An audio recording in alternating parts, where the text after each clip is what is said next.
Hidden among the ranches and rolling hills in the northern part of Denton County, Texas, the remains of more than 400 people lie in an overgrown cemetery.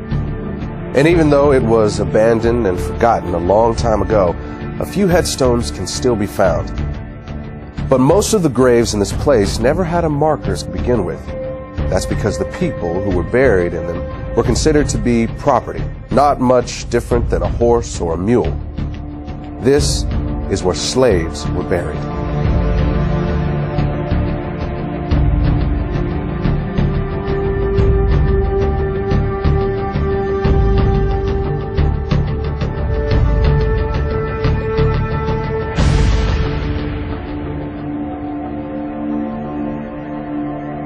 Hello, my name is Marcus Lloyd.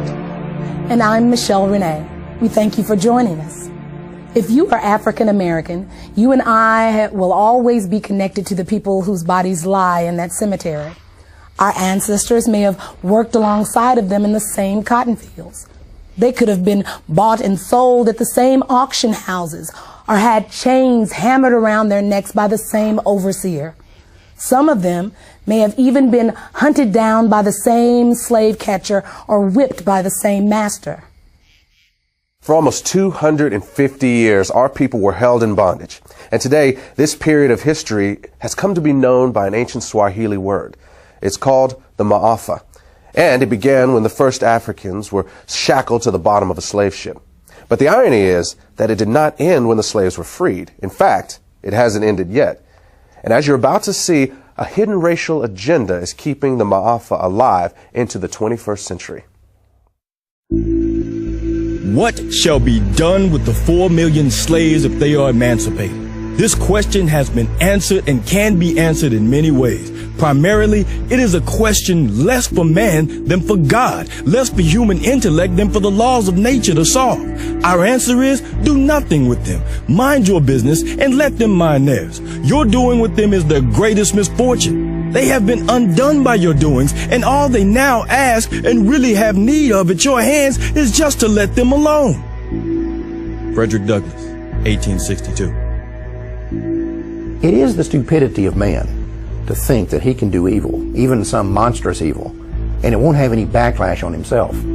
But of course, it seldom works that way, and the moment he figures that out, he starts looking for a way to avoid the repercussions of what he's done.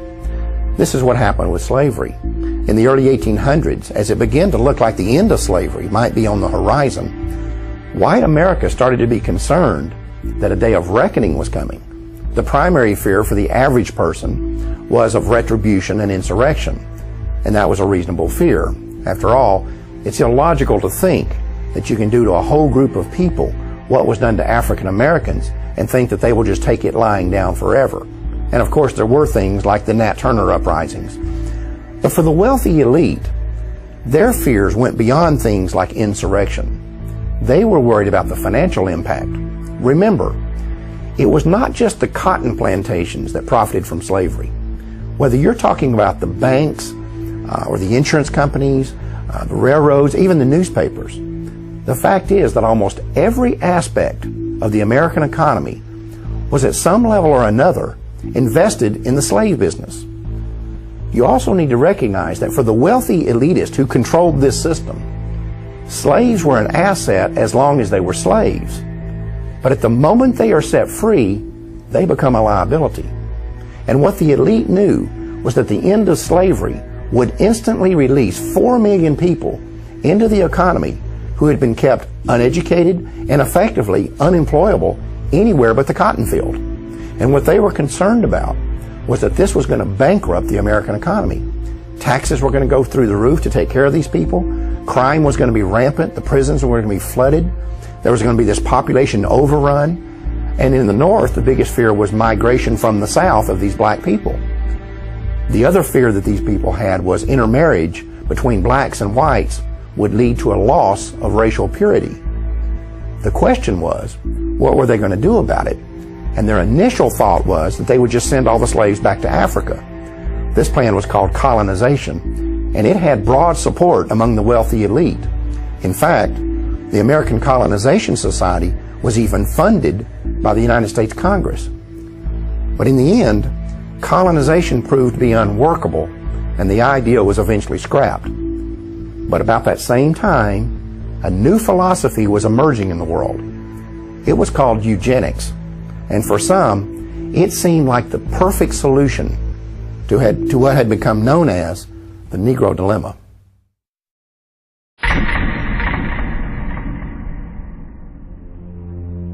I do not join in the belief that the African is our equal in brain or in heart. And I believe that if we can, in any fair way, possess ourselves of his services, we have an equal right to utilize them to our advantage. Francis Galton, 1857. Francis Galton is known as the father of eugenics. He actually coined the phrase eugenics. So he believed in trying to increase those he felt were superior in stock and decrease those he felt were inferior. Francis Galton came from a very wealthy family, a family that made its wealth from the slave trade. And what a lot of people don't know is that Francis Galton was a cousin to Charles Darwin.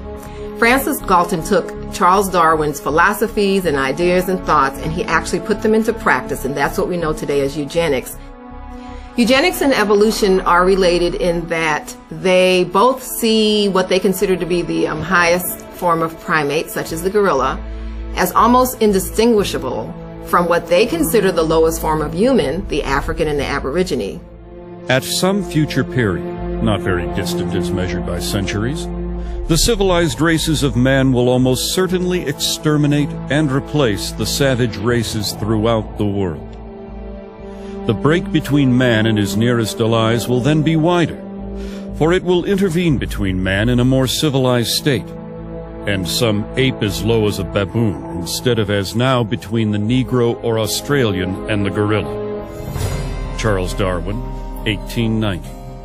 Charles Darwin is very well known for writing The Origin of Species in the 1800s. This book gave rise to evolutionary theory. What people don't know is that there was actually a longer original title to this book, and that was On the Origin of Species by Means of Natural Selection, or the Preservation of Favored Races in the Struggle for Life. Now, copies and editions that they made afterwards eliminated that phrase about the favored races. Evidently, they understood then that it was politically incorrect.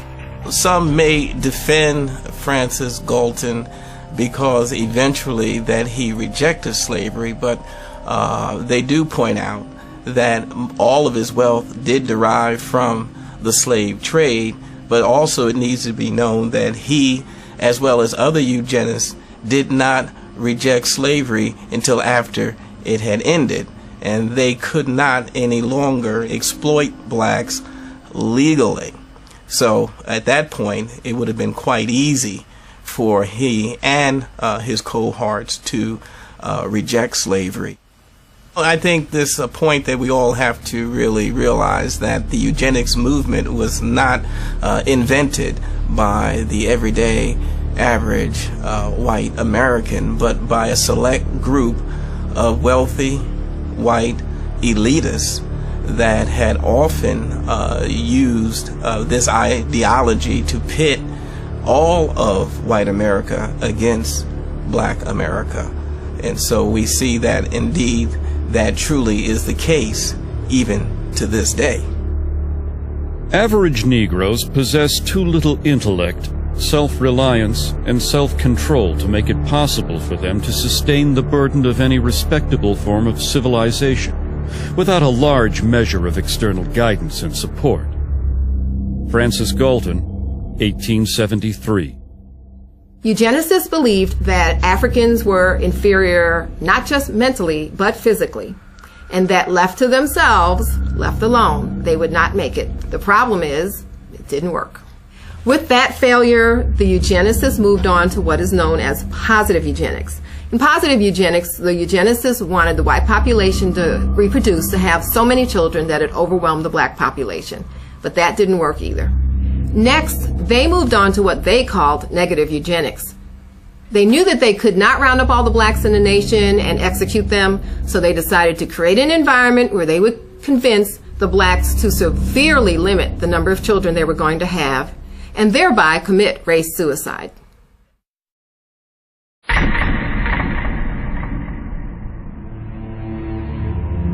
The problem of the socially fit must be treated not as one of color, but as a problem of the spread of feeble-mindedness. Dr. Charles Davenport, 1913, Director of the Eugenics Record Office, Cold Spring Harbor, New York, and co-founder of the American Eugenics Society. The eugenics realized that they could not promote their agenda simply because they knew it would be viewed as politically incorrect and socially unacceptable. So what they did was use code words that were once successful in slavery, terms such as feeble-minded, unfit, words such as imbecile, immoral, criminal. They tagged those labels upon the targeted community.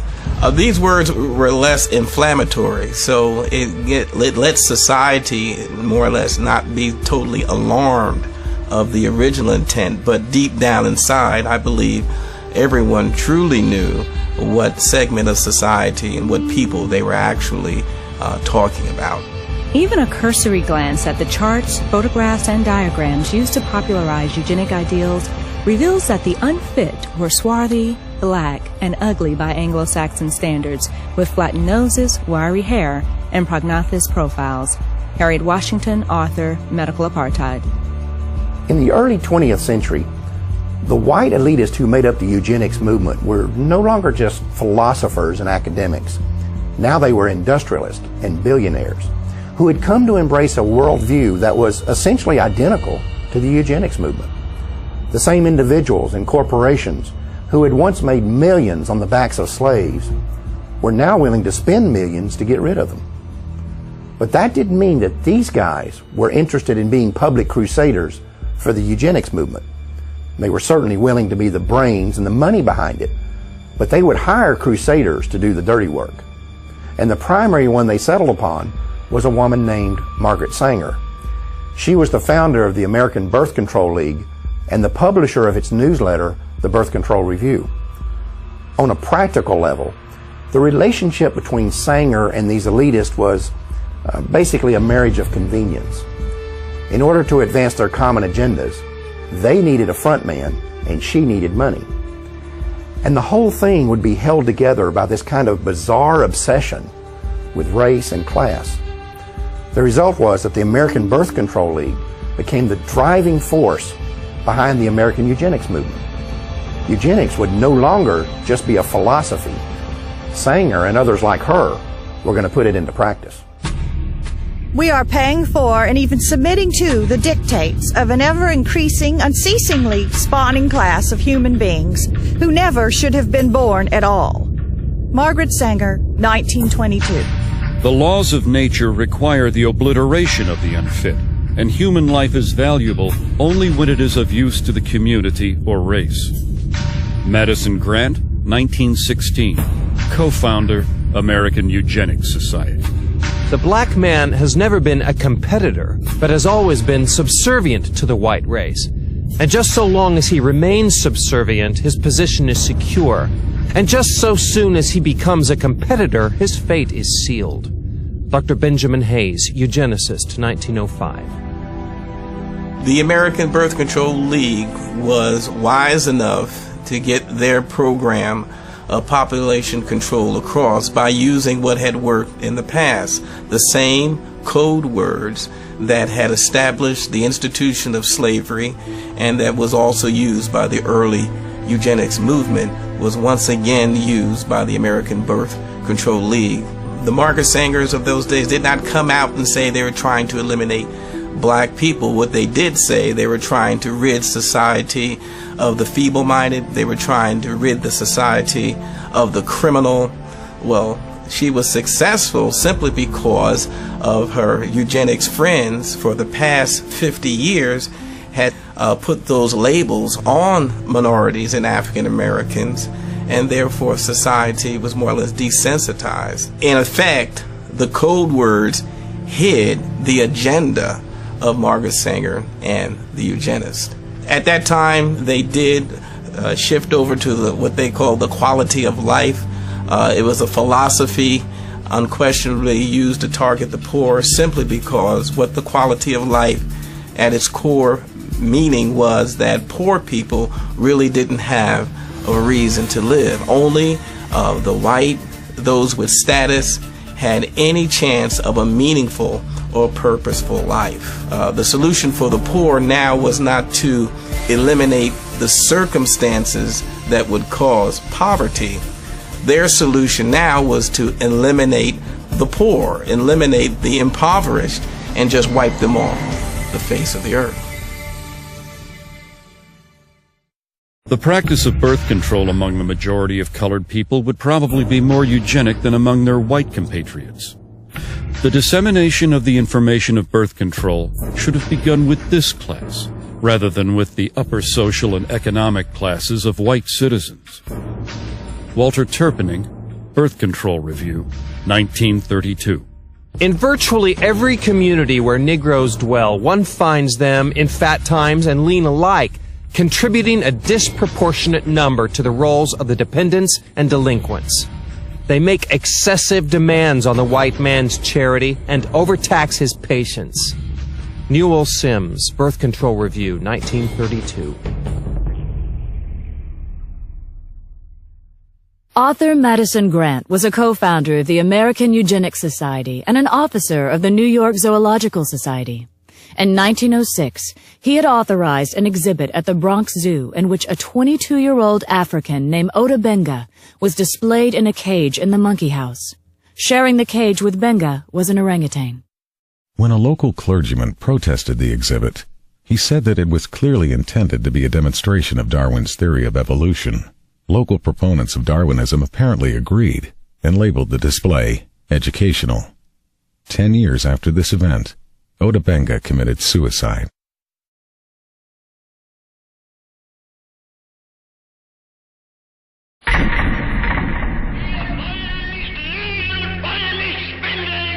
During Hitler's regime, the Germans were supplied with elaborate charts and complicated theses supposedly proving the superiority of the German people.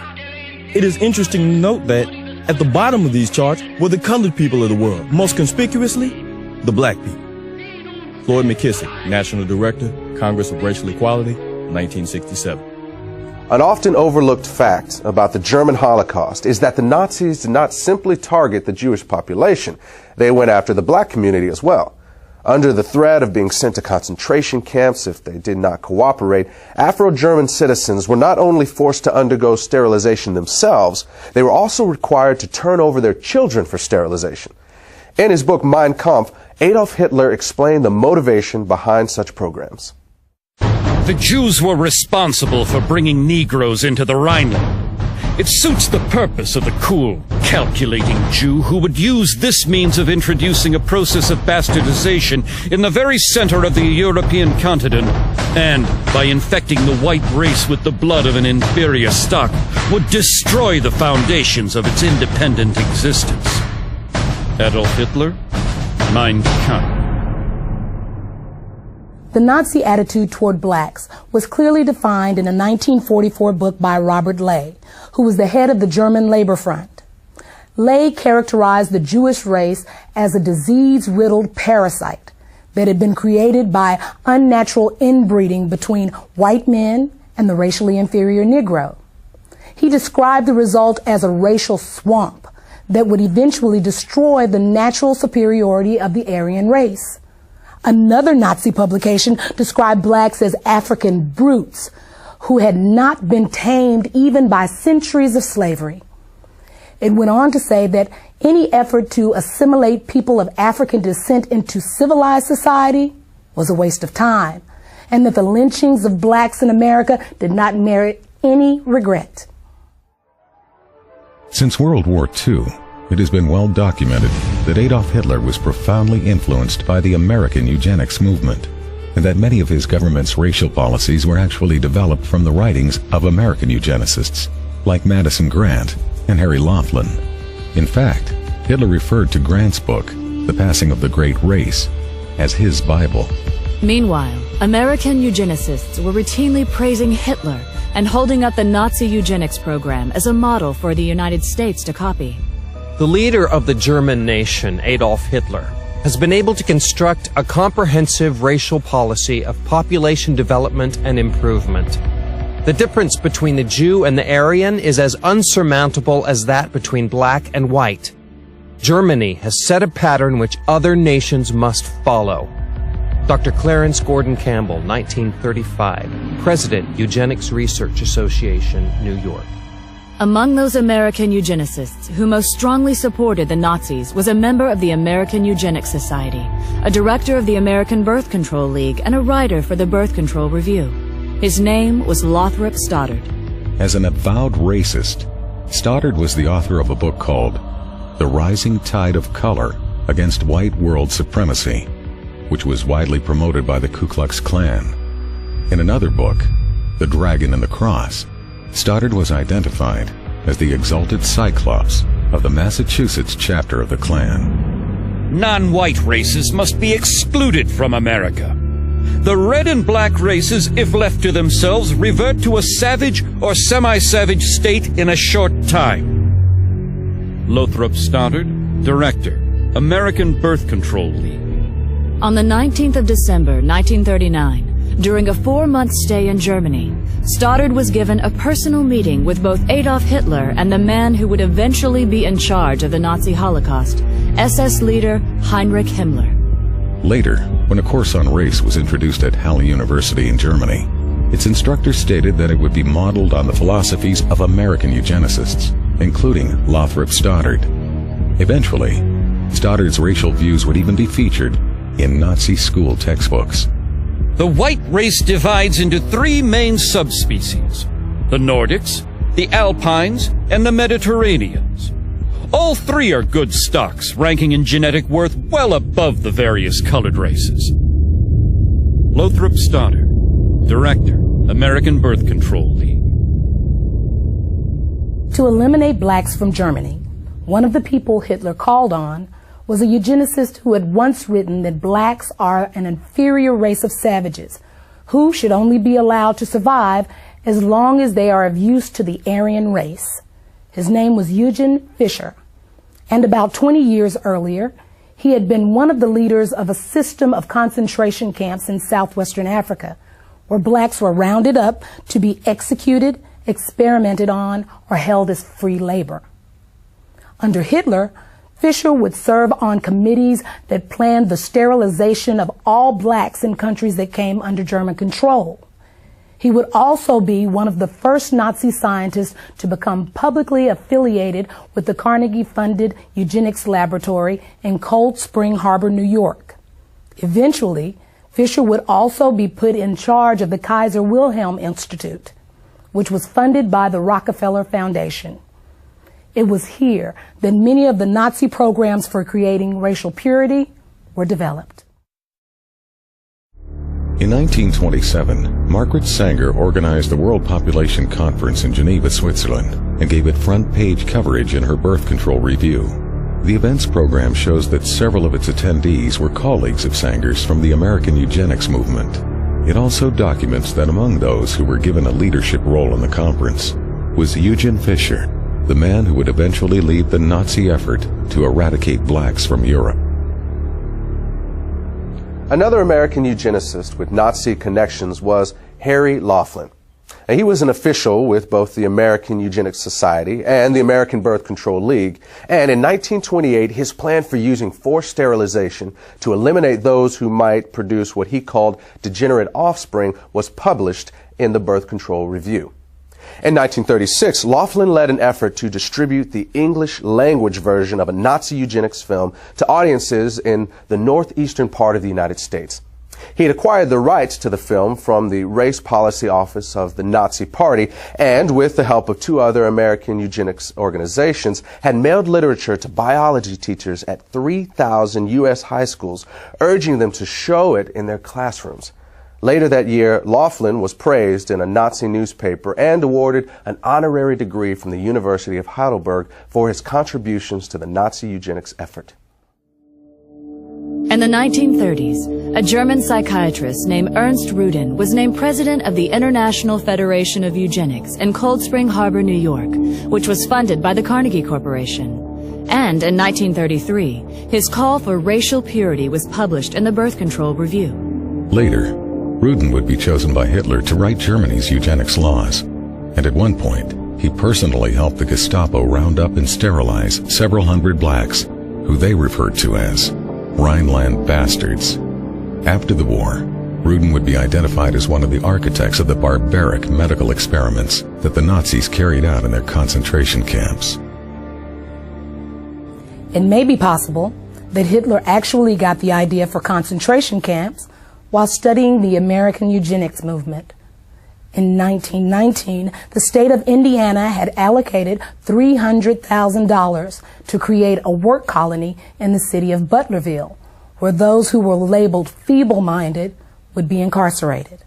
Then in 1932, Margaret Sanger called for the United States government to set aside farms and open spaces where certain groups of people would be segregated from the rest of society.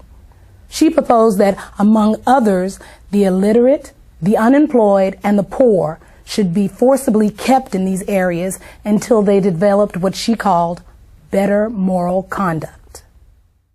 It was later discovered that under the Indiana program, the state was allowed to label someone feeble-minded if they were poor or did not do well in school, or if the state considered them to be shiftless or have insufficient moral judgment.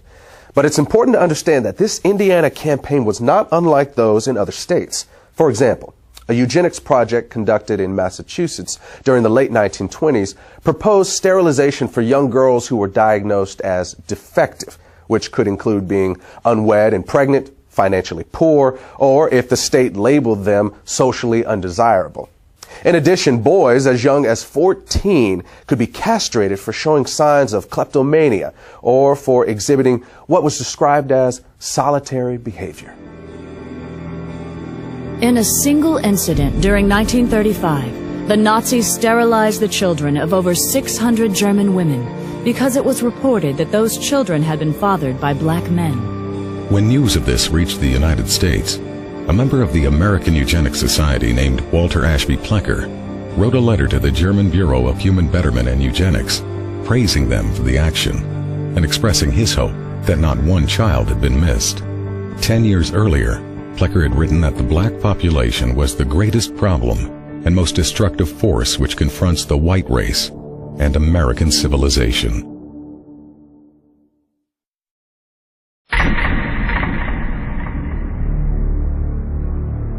Eugenics goals are most likely attained under a name other than eugenics. Frederick Osborne, president and founding member of the American Eugenics Society. By the late 1930s and early 1940s, revelations about Nazi and fascist atrocities in Europe were causing the public to become increasingly uncomfortable with terms like eugenics and population control. This alarmed the leaders of the American Birth Control League, who were aware that this shifting attitude could impact both their ability to implement their racial agenda and their ability to raise funds. They were also aware that the connections between the American Birth Control League and the Nazis were starting to become known. Marketing research had shown them that in this environment, they needed to move away from words like control in favor of less threatening words like planning. So in 1942, they changed the name of the organization. From then on, the American Birth Control League would officially be known as Planned Parenthood. The important thing to understand here is that this name change did not change the organization's agenda. The same people were still in control, they were still obsessed with race, and they were still dedicated to eugenics. Today, defenders of Margaret Sanger will often try to hide her racism by claiming that she was not really a eugenicist and that Planned Parenthood was never part of the eugenics movement. But the truth is that as late as 1956, the American Eugenics Society listed Sanger as a member of the organization. In addition, many of Sanger's colleagues and the people whose writings she published, as well as many of Planned Parenthood's officers, were also known to be members. In fact, the ties between Sanger and the eugenics movement were so well established that in the 1920s, Sanger pursued a plan to merge the American Birth Control League, or Planned Parenthood as it was later called, with the American Eugenics Society. However, despite Sanger's efforts, the merger plan died after being rejected by the leadership of the American Eugenics Society. As an alternative, Sanger then proposed that the two organizations at least combine their publications into one magazine. But again, that idea was also rejected by the American Eugenics Society. The eugenic and civilization value of birth control is becoming apparent to the enlightened and the intelligent. The campaign for birth control is not merely of eugenic value, but is practically identical in ideal with the final aim of eugenics. Margaret Sanger, 1921. In her autobiography, Margaret Sanger wrote about a speech she gave in 1926 at a Ku Klux Klan rally in Silver Lake, New Jersey. The Planned Parenthood founder bragged about the fact that afterward, she was invited by 12 other Klan chapters to speak at their events. At about the same time the American Birth Control League was changing its name to Planned Parenthood, a lot of books and reports began coming out that attempted to put a happy face on eugenics, and many of them were written by people that were associated with Planned Parenthood. The strategy here was obvious. Since the Nazis had turned eugenics into a four-letter word, the American eugenics movement decided it was time to lay low. So most of their writings during this time period downplayed the role of eugenics and couched their agenda in terms of helping the African American. Perhaps the best example of this is a 1,500-page book by eugenicist Gunnar Myrdal called An American Dilemma: The Negro Problem in Modern Democracy. Interestingly, this book was not the result of some mom-and-pop operation. Myrdal had 75 assistants working on this project whose salaries were being paid for by the Carnegie Corporation, and Carnegie had been a major player in the eugenics movement for many years. Gunnar Myrdal and his wife Alva were both involved in eugenics. They were funded by both the Rockefeller Foundation and the Carnegie Corporation. They were also closely linked to a Swedish eugenics program which forcibly sterilized 66,000 people. When you read Chapter 7 of this book, it becomes undeniable that this is a blueprint for the modern eugenics movement that we still see in the United States today. The bottom line is that Gunnar Myrdal believed that not only could blacks not help themselves, he felt that nobody could help them, and the only solution in his eyes was to get rid of them. Commonly, it is considered a great misfortune for America that Negro slaves were ever imported. The presence of Negroes in America today is usually considered a plight of the nation. Chapter 7, page 167. All white Americans agree that if the Negro is to be eliminated, he must be eliminated slowly, so as not to hurt any living individual Negroes. Chapter 7, page 168. The only way possible of decreasing Negro population is by means of controlling fertility. Chapter 7, page 170. Birth control facilities could be extended relatively more to Negroes than to whites, since Negroes are more concentrated in the lower income and education classes. Chapter 7, page 176. One thing I find very revealing about Chapter 7 is the first paragraph. Myrdal uses U.S. Census Bureau figures to show that between 1790 and 1940, the black population in the United States increased 17 times. At the same time, those Census Bureau figures show that the white population increased 37 times. However, neither Myrdal nor any other eugenicist wrote anything about what to do about that part of the population that was increasing twice as fast as the black population. Gunnar Myrdal's book on how to resolve what he called the Negro Problem was published in 1944 by Harper & Brothers of New York. 4 years earlier, the same company, which is today known as HarperCollins, had also published a book by one of the founding members of the American Eugenics Society. At the time that Harper & Brothers published these books, its president was a man named Cass Canfield, who would later become the national president of Planned Parenthood.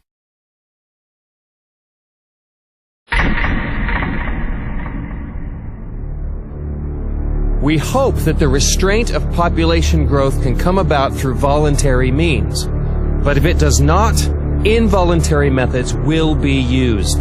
Dr. Donald Minkler, 1972. Donald Minkler was the president of the American Association of Planned Parenthood Physicians and a member of the board of directors of Planned Parenthood Federation of America. Like many of those in the eugenics movement, he understood that their plans would not always be voluntarily adopted, and that the use of governmental coercion or even force might one day be necessary. The idea of forced eugenics was not something that suddenly developed in the 1970s. In a 1929 speech, American eugenicist Samuel Holmes had proposed that mandatory birth control should be used as a tool to eliminate what he called the menace to the white race that had been created by increases in black population. His solution was to have a quota system in which the right to have a child would be controlled by the government and determined by race. At the time, Holmes was on the National Council of the American Birth Control League, which would later become known as Planned Parenthood. Then, in 1936, eugenicist Julian Huxley proposed that the genetically inferior classes could be made to have fewer children if they were denied easy access to welfare. Another part of this proposal was that medical care to these same people should be restricted in order to reduce the survival rates of the children they did have. He also called for the forced sterilization of anyone who was unemployed beyond a certain length of time. Huxley was later honored by Planned Parenthood and was a featured speaker at one of their annual conventions. The reality is that the views of people like Samuel Holmes and Julian Huxley were never uncommon within the American eugenics community. In 1969, a professor at the University of California, Dr. Garrett Hardin, called it insanity to rely on voluntarism to control population. Hardin was a member of the American Eugenics Society and an outspoken advocate of government-enforced birth control, saying that citizens should be willing to give up their right to breed for the betterment of society. In 1980, he was given Planned Parenthood's highest national award. He and his wife would later kill themselves in a joint suicide pact. There were, of course, some within the eugenics movement who were uncomfortable with the idea of using force, and they would often express their reservations about it in public. But when pressed, virtually none of them would rule it out, including Planned Parenthood founder Margaret Sanger. I consider that the world and almost our civilization for the next 25 years is going to depend upon a simple, cheap, safe contraceptive to be used in poverty-stricken slums, jungles, and among the most ignorant people. Even this will not be sufficient, because I believe that now, immediately, there should be national sterilization for certain dysgenic types of our population who are being encouraged to breed and would die out were the government not feeding them. Margaret Sanger, 1950. This was written by Sanger in a personal letter to Catherine Dexter McCormick. McCormick was an heir to the international harvester fortune and would later use part of her immense wealth to fund the development of the birth control pill. In 1966, an example of the coercive power of state eugenics laws was seen in Maryland when 3 young mothers applied for welfare benefits. All 3 were arrested for child neglect, even though the authorities never claimed to have any evidence of abuse or neglect. Instead, the women were held under a state law which stated that simply being unmarried and pregnant was child neglect. The judge in this case warned the women that if they ever became pregnant again, the state would take custody of all their children. Officials in Prince George's County, where the arrest took place, stated that welfare recipients could avoid being prosecuted under this law by submitting to state-sponsored birth control education.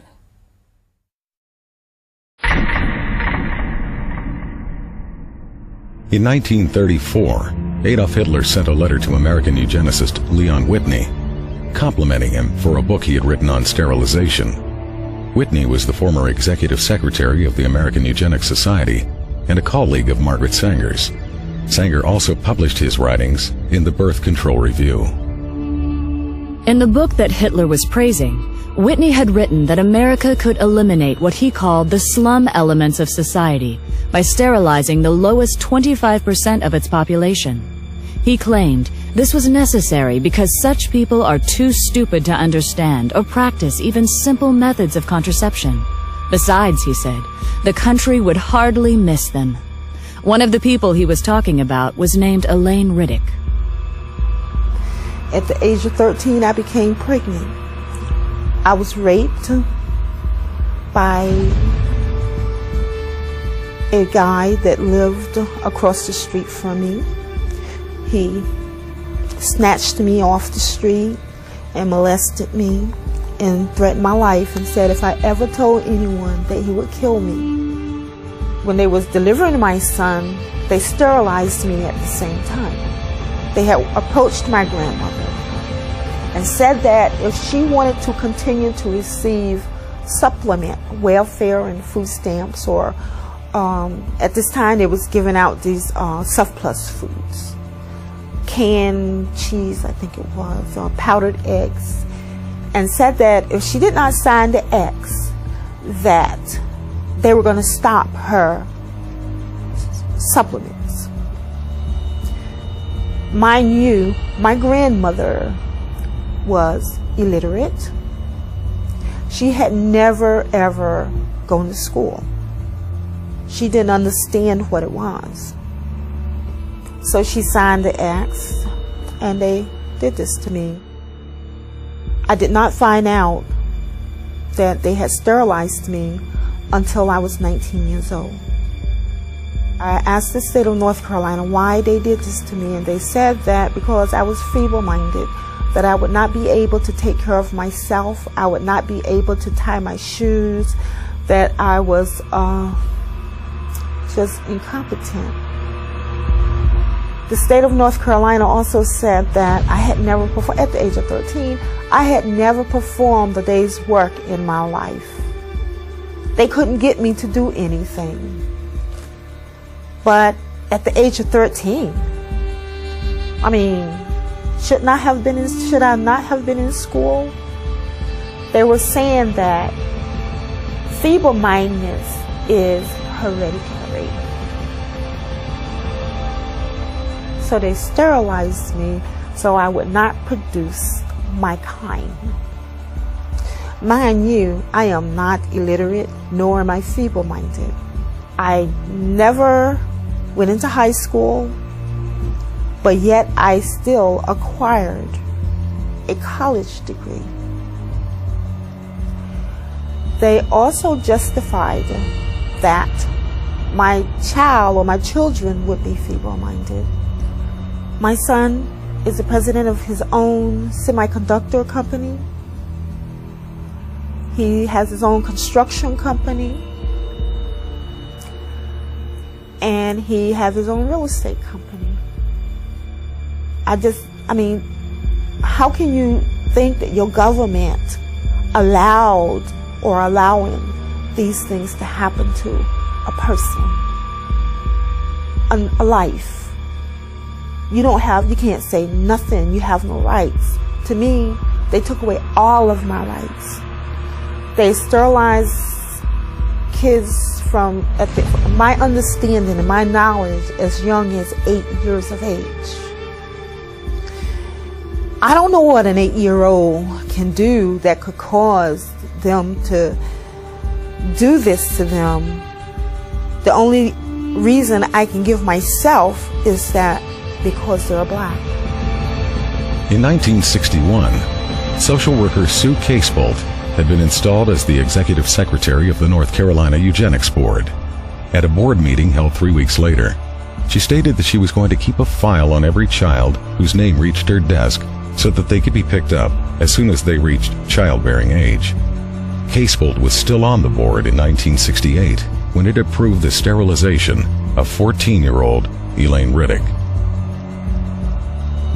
It is better for all the world if instead of waiting to execute degenerate offspring for crime or to let them starve for their imbecility, Society can prevent those who are manifestly unfit from continuing their kind. 3 generations of imbeciles are enough. Oliver Wendell Holmes, U.S. Supreme Court Justice, 1927. Holmes made this statement in his ruling on the constitutionality of Virginia's forced sterilization law. It mirrored the views of President Theodore Roosevelt, who had originally appointed Holmes to the Supreme Court. In a 1913 letter to American Eugenics Society founder Charles Davenport, Roosevelt had stated that the country had no business allowing citizens of the wrong type to reproduce. In 1907, Indiana had become the first of more than 30 states to pass sterilization laws, and some of those laws stayed on the books well into the 1970s. In fact, the state of Oregon did its last sterilization in 1981 and did not abolish its eugenics board until October of 1983. Some states practice sterilization without ever creating an official eugenics board. In those instances, few if any records were kept. And in the states that did keep records, many have never been made available to the public. But in just those states that have released their records, it is known that at least 60,000 Americans were sterilized, and they were disproportionately black. In addition, during a 1973 lawsuit, a federal judge estimated that as many as 150,000 additional low-income women may have been sterilized under federal programs alone. These sterilizations were often performed without the patient's knowledge or consent, and sometimes against their will. It was also common for social workers to tell welfare recipients that they would lose their benefits if they did not agree to be sterilized. In some cases, poor families were even threatened with the loss of welfare unless they brought their children in for sterilization. The result was that some of the people sterilized were as young as 10 years old. In the first 6 months of 1972, one hospital in Aiken County, South Carolina, sterilized over 1/3 of the Medicaid patients who were there to give birth, and all but one of these women were black. One patient said she was told by all 3 of the county's obstetricians that they would not deliver her baby unless she agreed to be sterilized. Her claim was later confirmed by each of the doctors. Another patient said she was told by one of these same physicians that he was tired of having to help support the babies of welfare recipients and that she could either agree to be sterilized or find another doctor. The law of nature says that only the fit shall survive. When a nation disregards this law by protecting the unfit and encouraging their multiplication, this nation invites inevitable destruction. As far as New Jersey is concerned, sterilization is an economic necessity. And as far as the United States is concerned, sterilization is a matter of national preservation. Fred Shepard, Assemblyman. Fred Shepard was a member of the New Jersey State Legislature. He made this statement upon his introduction of a sterilization bill in March of 1942. In some parts of the country, Planned Parenthood was closely associated with these state eugenics boards and was often a referral agency for them. But the system did not always run smoothly. In 1969, when the number of sterilizations approved by the Iowa State Eugenics Board began to drop, the board was attacked in the press by the executive director of Planned Parenthood, Robert Weber. He said that he was alarmed by the decline in numbers and that the Eugenics Board should expand its approval criteria. Board Chairman Dr. S.M. Corson responded that the board's guidelines were already fairly broad. He pointed out that approvals were routinely given for young girls for no reason other than the board's speculation that they might likely one day engage in immoral behavior without the capacity for being wives and mothers.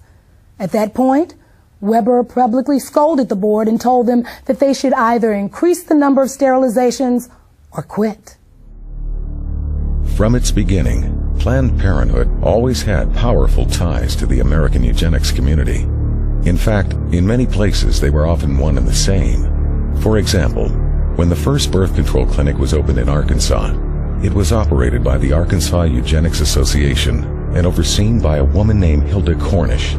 Later, the Arkansas Eugenics Association would become the Arkansas State Affiliate, of Planned Parenthood, and Cornish would be named its executive director.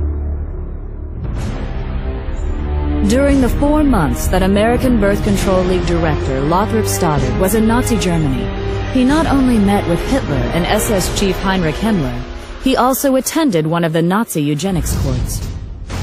The first case I saw looked like an excellent candidate for sterilization. A man in his mid-30s, he was rather ape-like in appearance. Receding forehead, flat nose with flaring nostrils, thick lips, and heavy prognathous jaw. Not vicious looking, but gross and rather dull. Lothrop Stoddard, Director, American Birth Control League, later known as Planned Parenthood. Given the admiration that Adolf Hitler expressed for the American eugenics movement, it is not unlikely that he modeled the eugenics courts in Nazi Germany after the state eugenics boards in the U.S. In both countries, feeble-mindedness was routinely used as a catch-all justification for sterilization, and the diagnosis of feeble-mindedness was almost always left up to the judgment of the person advocating the sterilization. First, the white man tells me to sit in the back of the bus. Now it looks like he wants me to sleep under the bed. Back in the days of slavery, black folks couldn't grow kids fast enough for white folks to harvest. Now that we got a little taste of power, white folks wants to call a moratorium on having babies. Comedian Dick Gregory, Ebony Magazine, 1971. By the 1960s, the American eugenics movement had been reasonably successful in getting sterilization laws and prohibitions against interracial marriage passed. They also had some success in getting states to mandate sterilization for those convicted of even non-sexual crimes, and some states began to require sterilization as a condition for receiving welfare or health care. Meanwhile, another state proposed jail time for anyone who had a child out of wedlock unless they agreed to be sterilized, and at least one state required sterilization as a condition of being released from custody. But these laws were not producing the results Planned Parenthood and others in the eugenics movement wanted. They also began to fear that federal courts were going to eventually rule that these kinds of measures were unconstitutional. At about the same time, however, something new was being introduced to American society. It was called the birth control pill, and the eugenics movement quickly saw it as the perfect solution for controlling the population of people they had always seen as oversexed, unsophisticated, and lazy. But what they would eventually discover is that while the pill was enthusiastically embraced by whites, it was generally rejected by blacks, despite the fact that Planned Parenthood focused its marketing on the African American community and located the vast majority of its facilities in black neighborhoods. What Planned Parenthood and the rest of the eugenics movement did not count on was that many blacks did not want to reduce their numbers. In fact, they saw high birth rates as the most effective way to increase their power in the American political system. The other reality was that an increasing number of African Americans were becoming suspicious that a hidden agenda was behind the birth control revolution. Even those who once supported the idea of population control were beginning to sense that it actually meant black population control. This feeling was evident in June of 1970 when the Black Caucus walked out of the first National Congress on Optimum Population and Environment being held in Chicago. Felton Alexander of the National Urban League and the chairman of the Black Caucus said the action was taken because of clear and unmistakable evidence that the purpose of the conference was to legitimize the extermination of the black population. By this time, many other civil rights advocates were beginning to see the same thing. Contraceptives will become a form of drug warfare against the helpless in this nation. Jesse Jackson, 1971. There is a campaign to bombard the poor with pills and potions. If this movement continues, we soon may be accused of fighting poverty by eliminating the poor and overcoming hunger by removing the hungry. New York Congressman Hugh Carey, 1966. Under the cover of an alleged campaign to alleviate poverty, white supremacist Americans and their dupes are pushing an all-out drive to put rigid birth control measures into every black home. No such drive exists within the white American world. Black Unity Party, 1968. Birth control and sterilization in the wrong hands would be more deadly to Negroes than all the tanks, riot guns, cattle prods, billy clubs, and shackles we have overcome in the past. Dr. Leroy Swift, obstetrician, gynecologist, 1968. As it became clear that a growing number of African Americans were connecting the dots between birth control and black genocide, eugenics organizations began calling for the U.S. government to add birth control chemicals to the nation's food and water supply. It was even suggested that this strategy could be specifically targeted at urban neighborhoods. This idea was widely embraced in the eugenics movement and taken seriously enough by the government to be discussed at a 1969 meeting at the United Nations. Under the plan being considered, a couple could apply to the government for permission to have a child, and if approved, they would be given an antidote to the population control chemicals they had ingested in their food and water.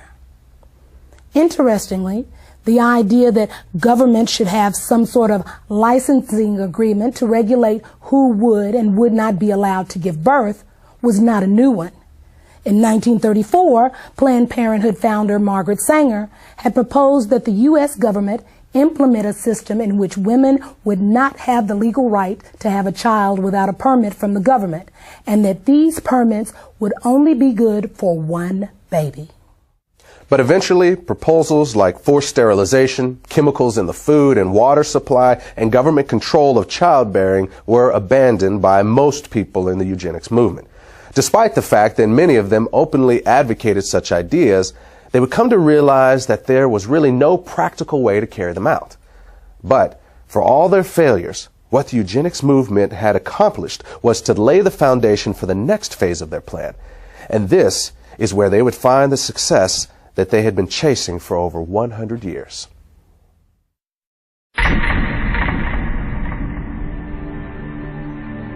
What would you say is now the #1 cause of death in the African American community? Heart disease. Oh, HIV/AIDS. Diabetes, cancer, AIDS. I'll say heart disease. AIDS. From what I heard, it's probably AIDS, you know. Probably heart disease. I think heart disease. HIV.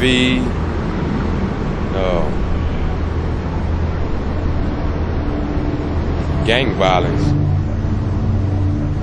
What if I told you the real answer was abortion?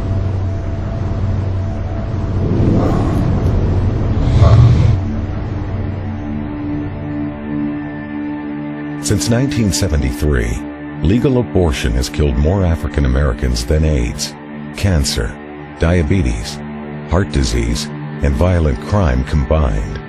Every week, more blacks die in American abortion clinics than were killed in the entire Vietnam War.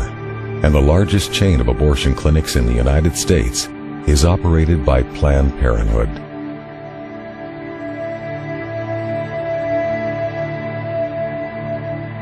We have now reached a point in this country that African American women, though they make up 12% of the population, they account for 37% of the abortions.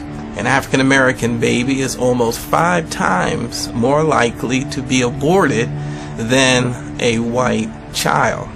The abortion industry at this point kills as many African American people every 4 days as the Klan killed in 150 years. And you can truly say the most dangerous place for an African American to be is in the womb of their African American mother. All across America, you can stand outside of the abortion clinics and see a steady stream of black women coming in and out. But somewhere along the way, we got the idea that this is a white issue or a conservative issue or a Republican issue, and therefore it's not an issue that we have to be concerned about. This same attitude has allowed Planned Parenthood and other members of the abortion industry to carry out this genocide right under our very noses. Right now in America, about half of our babies are being killed in the womb. And in certain parts of America, more of our babies are being aborted than are being born. When 17,000 aborted babies were found in a dumpster outside of a pathology laboratory in Los Angeles, California, some 12 to 15,000 were observed to be black. Irma Clardy Craven, Chairman, Minneapolis Commission on Human Rights and Secretary of the Urban League. To understand what the agenda was behind the legalization of abortion, all you need to do is look at the statistics from the U.S. government. Studies from the CDC show that prior to the legalization of abortion, approximately 80% of all illegal abortions were done on white women.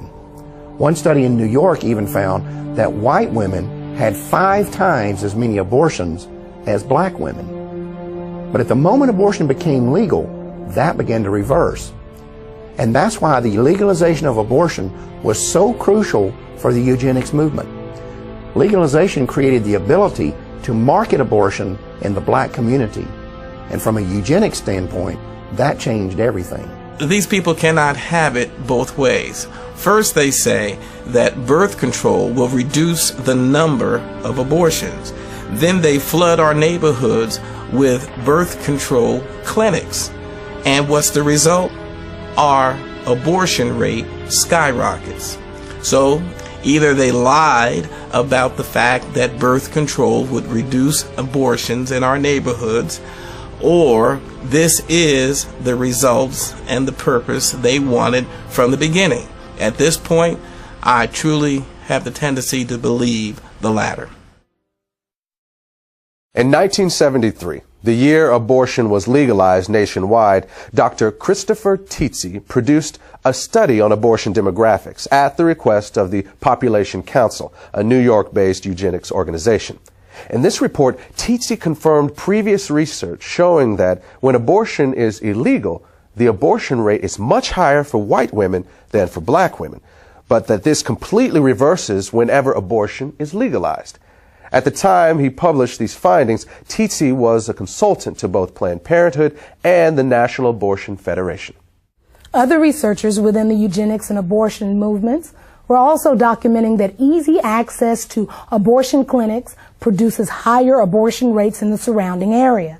And at least one expert discovered that having a nearby clinic is a bigger factor in the black abortion rate than it is in the white abortion rate. At the same time this data is being circulated, Planned Parenthood and the rest of the abortion lobby were in the process of locating the vast majority of their facilities in minority neighborhoods.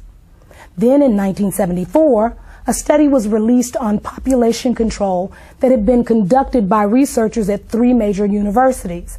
By analyzing data obtained from Planned Parenthood's own records, they determined that the #1 factor in deciding whether a county in the United States provided free or low-cost family planning services was not poverty, but race. The researchers said their findings seemed to support the contention of many civil rights activists that such programs are less intended to assist the poor than they are to control the growth of the black population. Birth control and abortion are turning out to be the great eugenic advances of our time. Frederick Osborne, founding member of the American Eugenics Society, 1973. The best way to hate a nigger is to hate him before he is born. Leander Perez, Louisiana State Judge, 1970. 2 years after the director of Iowa Planned Parenthood had publicly attacked the state's eugenics board for not approving enough sterilizations, a bill was introduced in the Iowa legislature to legalize abortion. Despite having the support of both the state Republican Party and the state Democratic Party, as well as strong backing from the governor, the bill would be defeated almost single-handedly by the only African American in the Iowa legislature. Proponents have argued this bill is for blacks and the poor who want abortions and can't afford one. This is the phoniest and most preposterous argument of all.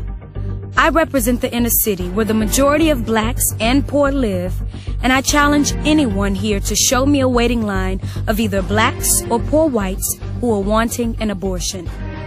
Iowa State Representative June Franklin, Democrat, 1971. From the beginning, it was obvious that racism was the driving force behind the eugenics movement. While it was true that from time to time these elitists and social engineers would toss a few lower-class whites in among the feeble-minded and worthless who should be bred out of society, it was also true that they never seemed to include blacks among the best and the brightest who should be bred in.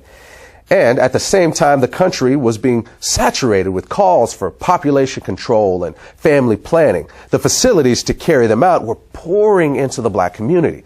After all, no one was suggesting that there were too many white people in the world. And realities like those did not go unnoticed by early civil rights activists.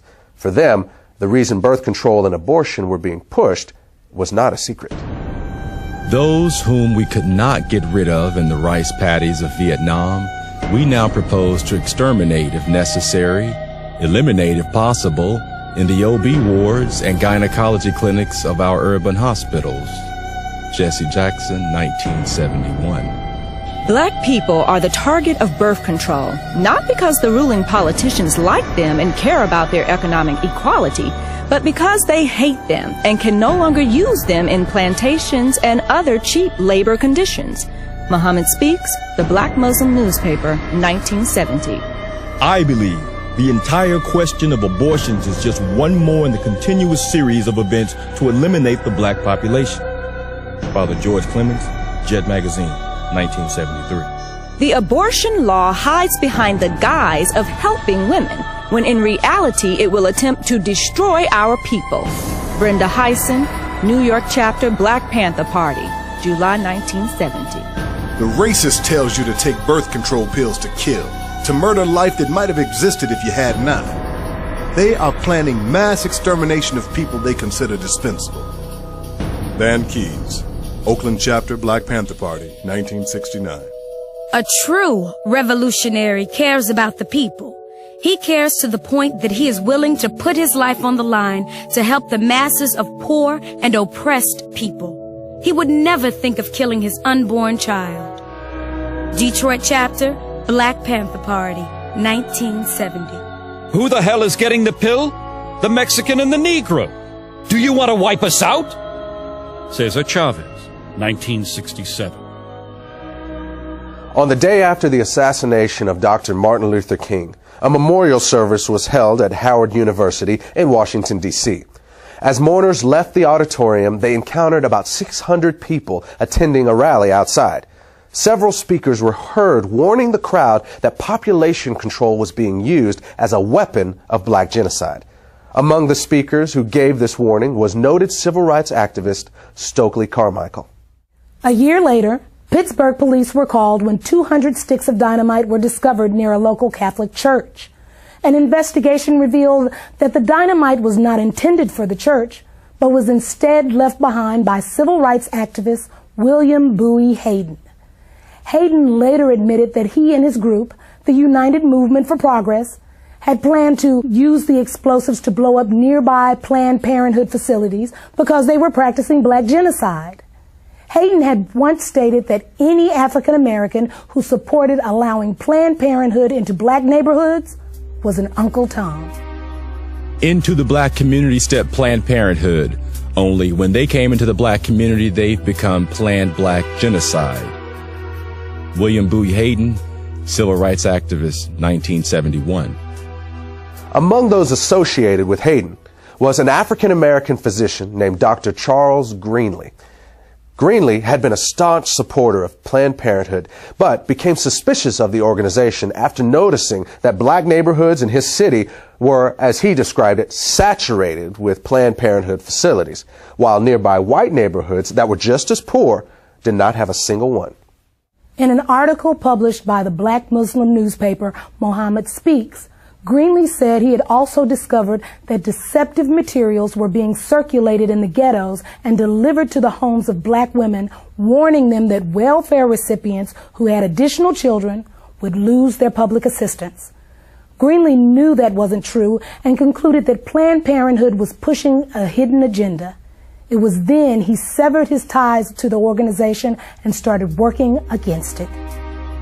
The idea is to make less niggas so they won't have to build houses for them. If we keep producing, they're either gonna have to kill us or grant us full citizenship. Dr. Charles Greenlee, civil rights activist, 1968. It is strange that they chose to start talking about population control at the same time that black people in America and people of color around the world are demanding their rightful place as human citizens and their rightful share of the material wealth in the world. Jesse Jackson, 1977.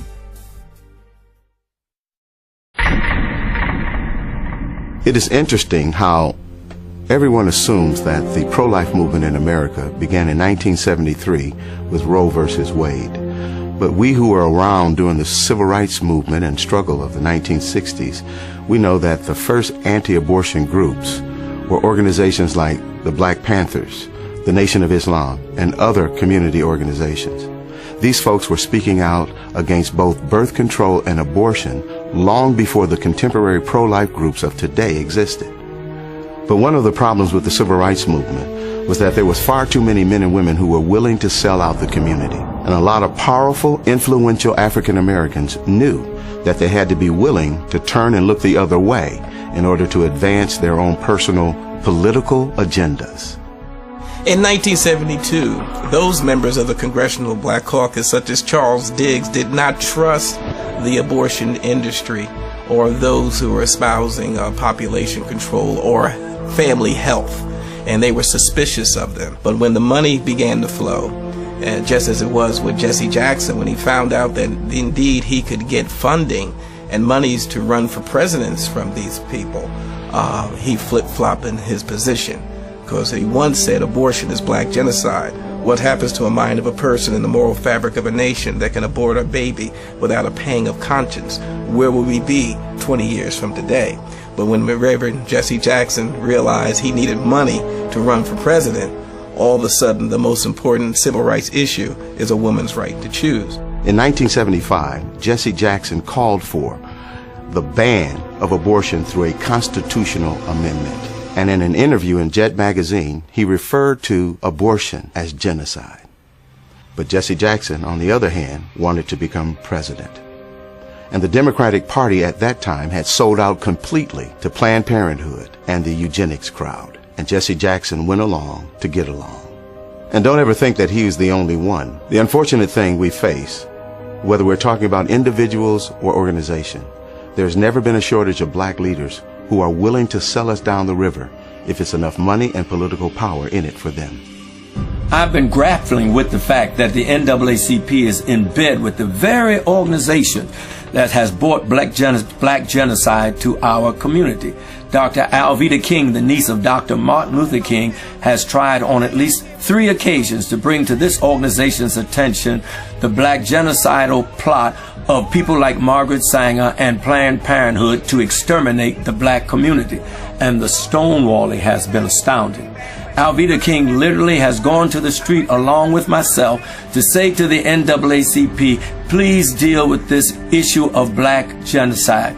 The NAACP has responded by hiding and trying to prevent their convention goers to hear about black genocide. They've even gone to the extent of using buses to block our demonstration about black genocide in front of Cobo Hall where their convention was going on.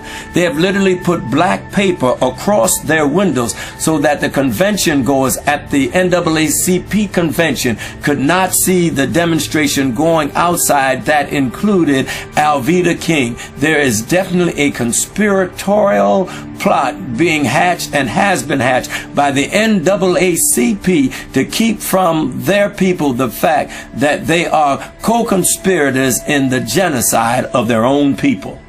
When you look at the number of African Americans who portrayed us over the years, it's not always clear whether they are uninformed or just out and out traitors. When we see pro-choice politicians defending abortion on television, do they really understand the implications of abortion and that it is certainly used for black genocide? Reverend Benjamin Hooks, one of the former presidents of the NAACP, once personally told me that the NAACP would not bring this subject to the floor because they believed it would tear up the NAACP. Even the media has conspired with the NAACP to keep this issue from the attention of the black community and the public at large. I have seen the news media literally hide their trucks so that they would not be in a position to have to cover the demonstrations in front of Cobo Hall, only to bring them out after the demonstrators had left. This is an outrage that the black community is having the life of its babies destroyed, and the NAACP and the media are knowingly conspiring to keep this information from the public. This is an outrage, and it should be dealt with by every fair-minded American. The civil rights elite has forgotten the lives of unborn black children and has joined those who choose to kill them. Unbelievable! They have forgotten that in the past, racists snatched black babies from their mother's arms and sold them into slavery. Today they snatch them from their mother's womb and throw them in the garbage. Ishmael Hernandez, Executive Director, African and Caribbean American Center, 2003. When we look at this issue of civil rights leaders who sell out, even when they clearly know that birth control and abortion are being used for black genocide, we need to understand that by the 1960s, population control, especially black population control, had become almost a religion for America's white power structure. And from the start, they made it clear that if you crossed them, or if you challenged their agenda, they would chop you off at the knees. And that remains true to this day. Whether you're talking about the liberal social engineers who control the Democratic Party, or the wealthy elitists who control the Republican Party, or the media, or the academic community, these people have created a kind of family planning cartel that does not tolerate dissent. And they have always been especially ruthless about this when it comes to African Americans. A perfect example of this was seen in the case of Samuel Yet. Mr. Yet was an award-winning journalist who had earned a master's degree from Indiana University, was a U.S. Air Force veteran of the Korean War, and served as Special Assistant for Civil Rights to the Director of the U.S. Office of Economic Opportunity. He was also a professor of journalism at Howard University and a columnist for several magazines and newspapers. In 1968, Yet had become the first African-American reporter hired by Newsweek magazine, and he quickly became their Washington, D.C. bureau correspondent. But then 3 years later, he wrote a book that exposed high-level plans within the United States to use birth control and abortion as instruments of black genocide. Then immediately after his book was released to the public, Yet was called into his supervisor's office and fired. At that meeting, he was informed that his dismissal had been orchestrated by the Nixon White House. The next year, Yet told the New York Times that pressure had been put on Newsweek to get him out of Washington. Then later, despite the fact that his book was selling well, had received at least 2 national awards, and was being used as a textbook in over 100 colleges, Yet's publisher dropped him and the book went off the market. What's important to recognize about this situation and others like it was that this family planning cartel was sending a message to those who might have influence within the African American community, whether they were politicians or journalists or college professors or civil rights leaders. They were being warned that when it comes to population control, they only had 2 options. They could either get on board with it or they could keep their mouths shut. And when people like Samuel Yet told them what they could do with their 2 options, they paid a price that few others had the character or the courage to pay. The copyright to Samuel Yet's book was eventually given back to him. Then, in 1982, Yet used his own money to republish it. The foreword of that edition was written by a well-known civil rights activist and co-founder of both the Harlem Writers Guild and the National Cultural Committee of the NAACP. His name was John Oliver Killens, and in that foreword, he gave his analysis of the relationship between family planning and the black community. The American ruling class had made a hard decision. Americans of African descent would either accept the miserable lot or die. The venerable Saturday Evening Post issued what might be termed as a white paper, in which it warned black America that they had better understand and accept the fact that absolute freedom and equality were not part of the game plan for them, and that the consequence of non-acceptance would be wholesale genocide. John Oliver Killens, 1982. The minister's work is also important, and also he should be trained, perhaps by the Federation, as to our ideals and the goal that we hope to reach. We do not want word to go out that we want to exterminate the Negro population, and the minister is the man who can straighten out that idea if it ever occurs to any of their more rebellious members. In 1939, Margaret Sanger wrote that in a letter to fellow eugenicist Clarence Gamble regarding the American Birth Control League's Negro Project. Gamble was an heir to the Procter & Gamble fortune and a major financial backer of Sanger's. He also provided funding for other eugenics projects and even gave money directly to the North Carolina Eugenics Board that sterilized Elaine Riddick. In fact, in 1947, he called for the expansion of that state's sterilization program, saying that for every feeble-minded person sterilized, 40 more were polluting and degrading the bloodlines of future generations with their defective genes. Sanger's letter makes it clear that the eugenics movement understood they would need to neutralize the opposition they might get from the church. They also knew that this would be especially crucial within the African American community. Their strategy was to manipulate church leadership into selling the illusion that support for eugenics was not inconsistent with the Christian faith. To do this, they would often recruit pastors to be frontmen for eugenics policies and provide them with prepackaged sermons on eugenics. They also held contests in which awards would be given to the ministers who came up with the best pro-eugenics sermons on their own. This approach proved so effective that an almost identical strategy would be adopted by the American abortion lobby. In January of 1973, the Supreme Court legalized abortion on demand throughout the United States, and almost immediately, the Religious Coalition for Abortion Rights was formed. Less than a year earlier, the following conversation had taken place in the Oval Office of the White House. It began on the 30th of March, 1972, and continued 4 days later on the 3rd of April. This is an actual recording of that conversation. The speakers are the President of the United States, Republican Richard Nixon, and members of his senior staff.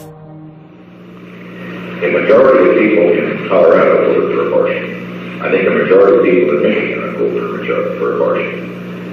I think in both cases, well, certainly in Michigan, they will vote for it because they think that what's going to be aborted generally are the little black bastards. As I told you, we talked about it earlier, that a hell of a lot of people want to control the Negro bastard. Yeah. Isn't that really true? So we know what we're talking about, population control. Sure. We're talking really, and what John Rockefeller really realizes, the people in what we call our class control their populations. Sometimes they'll have a family of 6 or 7 or 8 or 9, but it's exceptional. The people who don't control their families are people the people that shouldn't have kids. Now that's the black population. Black Protestants in the city of San Francisco has gone from 3,000 right after World War II to where they represent 30% of the population of San Francisco. Yes, sir. The Religious Coalition for Abortion Rights was originally created with the financial backing of John Rockefeller, and its current president is an African American who was once appointed to the Washington, D.C. City Council by Richard Nixon. In the early 1990s, the organization changed its name and is today known as the Religious Coalition for Reproductive Choice.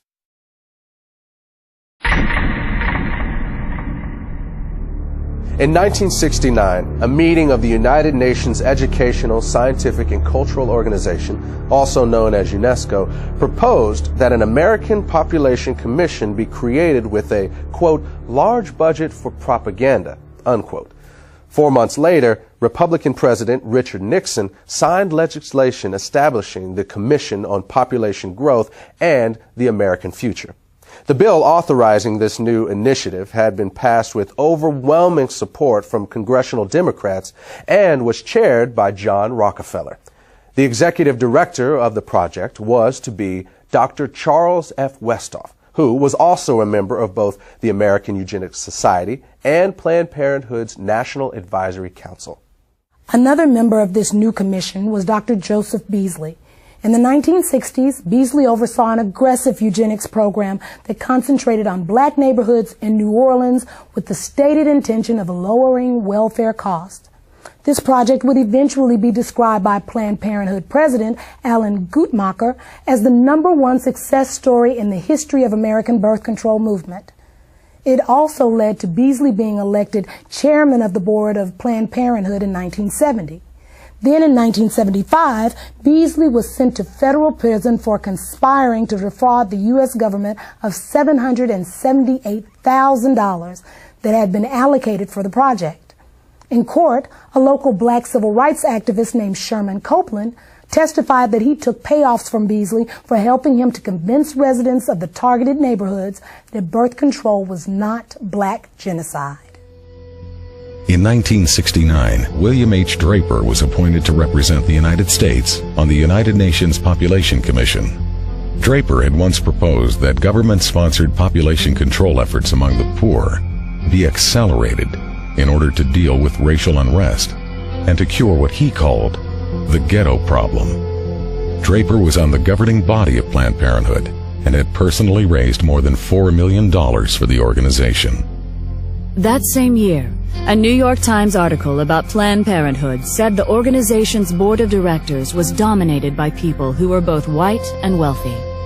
The article went on to quote one of those board members as saying, "What it all comes down to is that we want the poor to stop breeding while we retain our freedom to have large families. It's strictly a class point of view."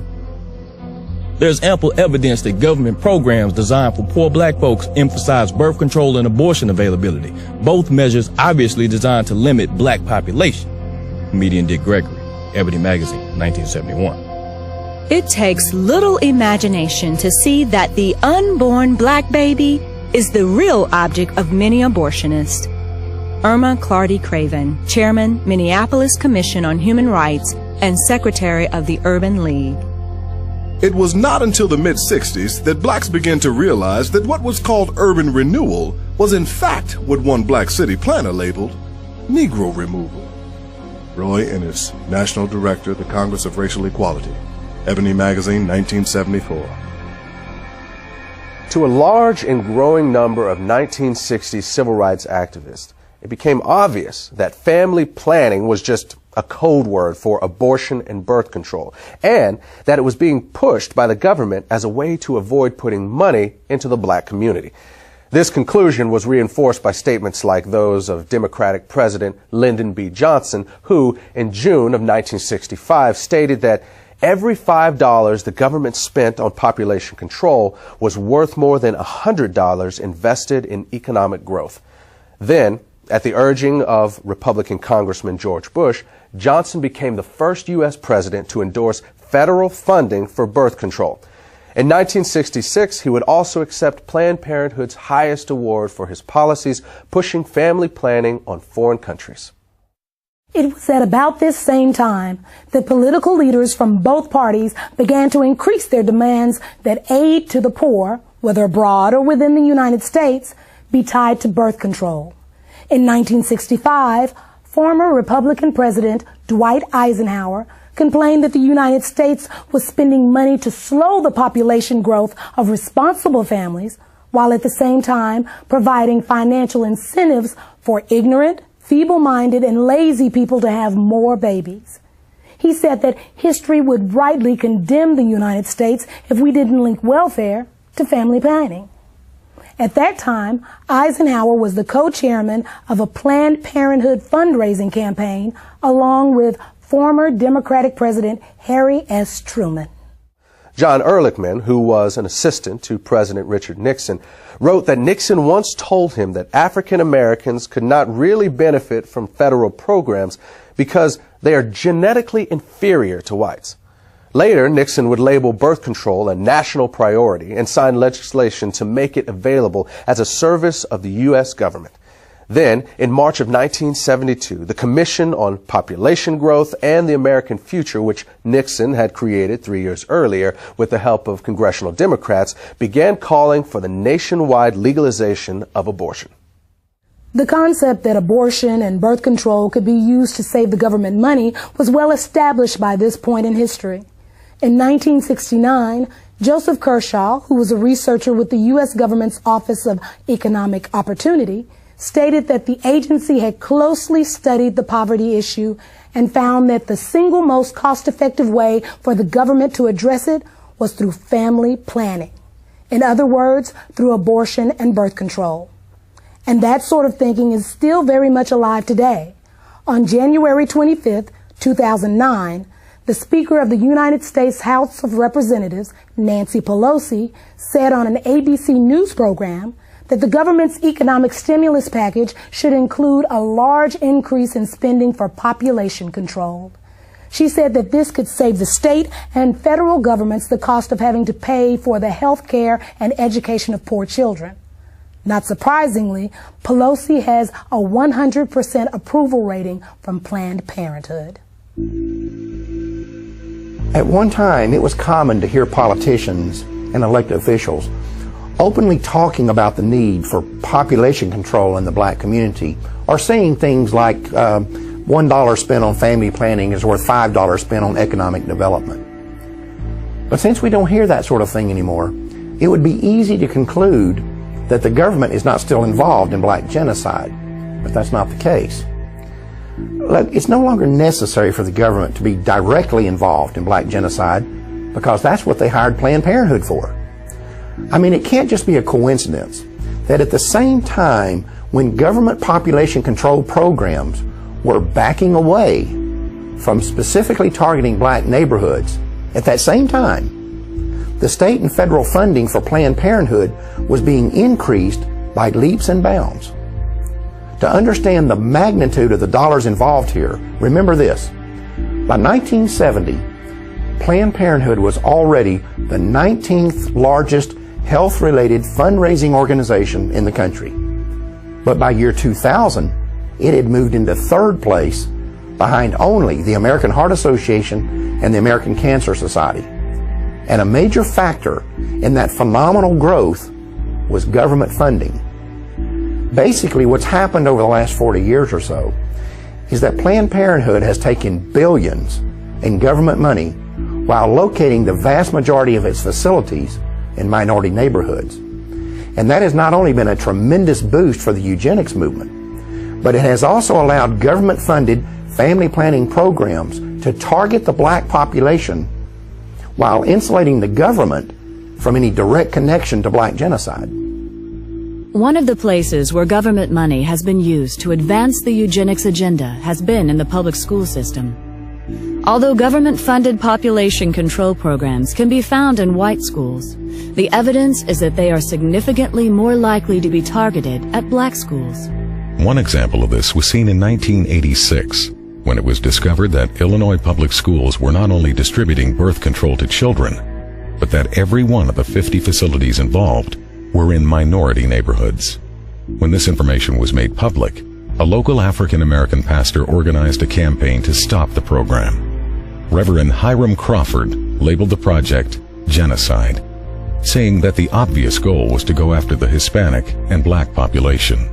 That same pattern was also found in Maryland in the 1990s. Even though the state's teen pregnancy rate was higher among white students than black students, when the contraceptive device Norplant was introduced, it was selectively marketed to children as young as 13 in predominantly black schools in Baltimore. The result was that of the first 350 girls implanted at a local middle school, 345 were African American. Then, when Norplant was approved for general distribution, of the first 100 schools selected, all 100 were in minority neighborhoods. The Norplant contraception device was developed by the Population Council in New York, which had been established in 1952 under the leadership of its president, John Rockefeller. Its next two presidents, Frederick Osborne and Frank Notestein, were both former members of the American Eugenics Society, and Notestein would later serve on the National Advisory Council of Planned Parenthood.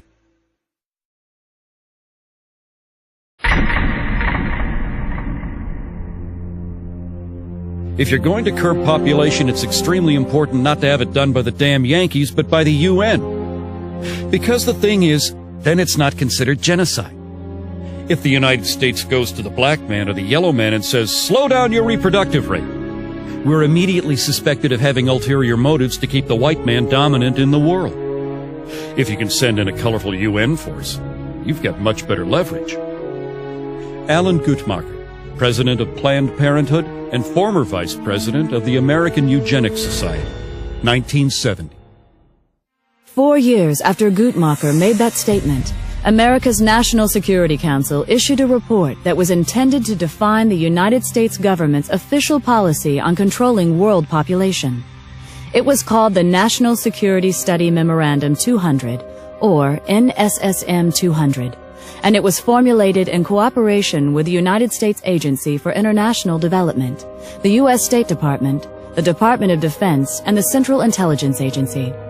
One of its goals was to establish a strategy for reducing the populations of third world countries so that the United States could have increased access to their natural resources, particularly minerals and metals.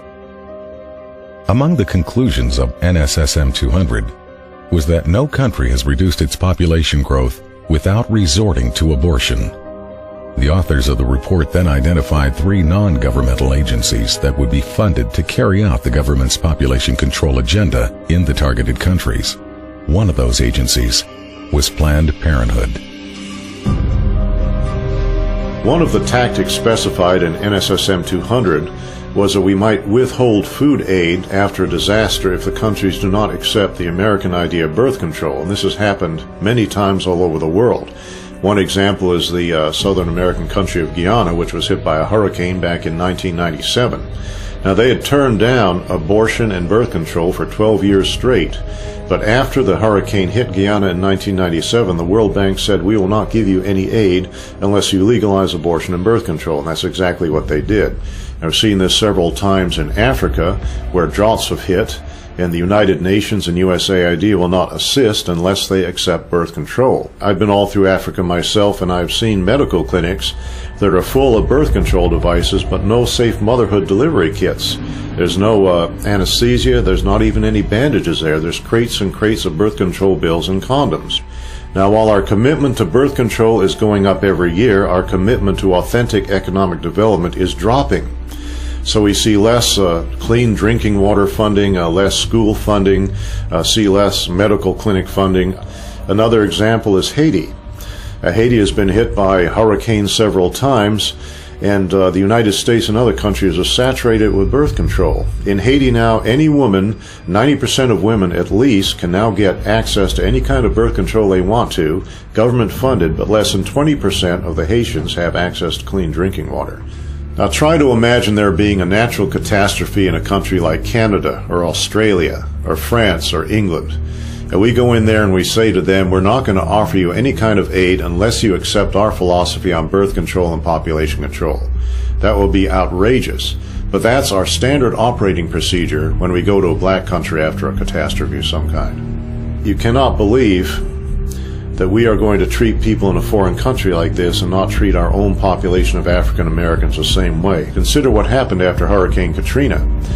One of the first things we did was bring in birth control and contraception. And as we all know, the hurricane disproportionately affected black families in that area. And I seriously doubt if the same kind of disaster hit a middle-class white area, the first response would be condoms and birth control. This idea that population control could be used to control a specific population was not unique to NSSM 200. For example, Before the Nazis took power in Germany, abortion had been illegal, except to save the life of the mother.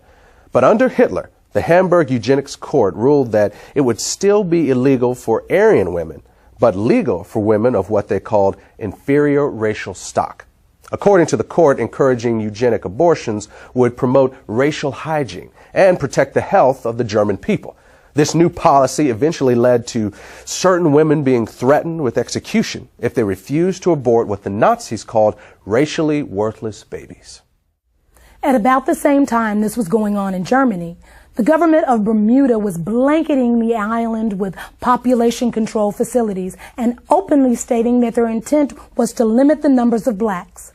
Then in 1958, blacks in the Caribbean rebelled against a Planned Parenthood-led birth control campaign that was exclusively targeted at non-white residents, while at the same time, prosperous white residents were being encouraged to multiply. Following a similar pattern, a 1965 article in the Pittsburgh Courier newspaper reported that under apartheid, the white South African government was relying on targeted birth control as its primary weapon to reduce the number of blacks in the country. Unfortunately, we now know that the U.S. government was not immune to this sort of thing either. When 3 pro-choice researchers investigated the original motive behind the creation of the abortion pill, RU-486, what they discovered was that the scientific basis for it was actually developed in the United States during the 1960s by the National Institutes of Health at the U.S. Department of Health and Human Services. In their 1991 book, these researchers claimed to have found data showing that this agency was looking for an inexpensive and effective drug to control the populations of foreign countries that the government had classified as underdeveloped. The abortion pill was to be tested in these environments and, if successful, the plan called for it to then be introduced into black, Hispanic, and Native American communities in the United States. In 1977, only 3 years after NSSM 200 was issued, the director of the United States Office of Population, Dr. Reimert T. Ravenholt, publicly stated that it was the U.S. government's intention to sterilize 1/4 of the world's female population. According to Ravenholt, one of the driving forces behind this campaign was the need to protect American financial and commercial interests. Ravenholt said that some foreign governments were refusing to give the United States permission to come into their country and control their population. He said that, in those cases, the plan was to be carried out by 2 private organizations with an enormous amount of financial support from the American government. When asked by a St. Louis newspaper to name the 2 organizations, he said that they were the United Nations Fund for Population Activities and Planned Parenthood. Among government officials who supported the Ravenholt philosophy of using American intervention to control the populations of foreign countries, perhaps the most powerful were Republican President Gerald Ford, Vice President Nelson Rockefeller, and Secretary of State Henry Kissinger. In the mid-1970s, while serving as foreign policy advisor to the Ford-Rockefeller administration, Kissinger personally helped Planned Parenthood set up an abortion counseling program for Vietnam refugees who were being housed at Camp Pendleton Marine Corps Base in California. This was done despite the fact that the vast majority of these refugees were known to be strongly opposed to abortion, and not one of them had ever requested abortion counseling. At the same time, Kissinger also refused to hold an abortion training program that was being conducted by the Agency for International Development, which operates under the direction of the State Department.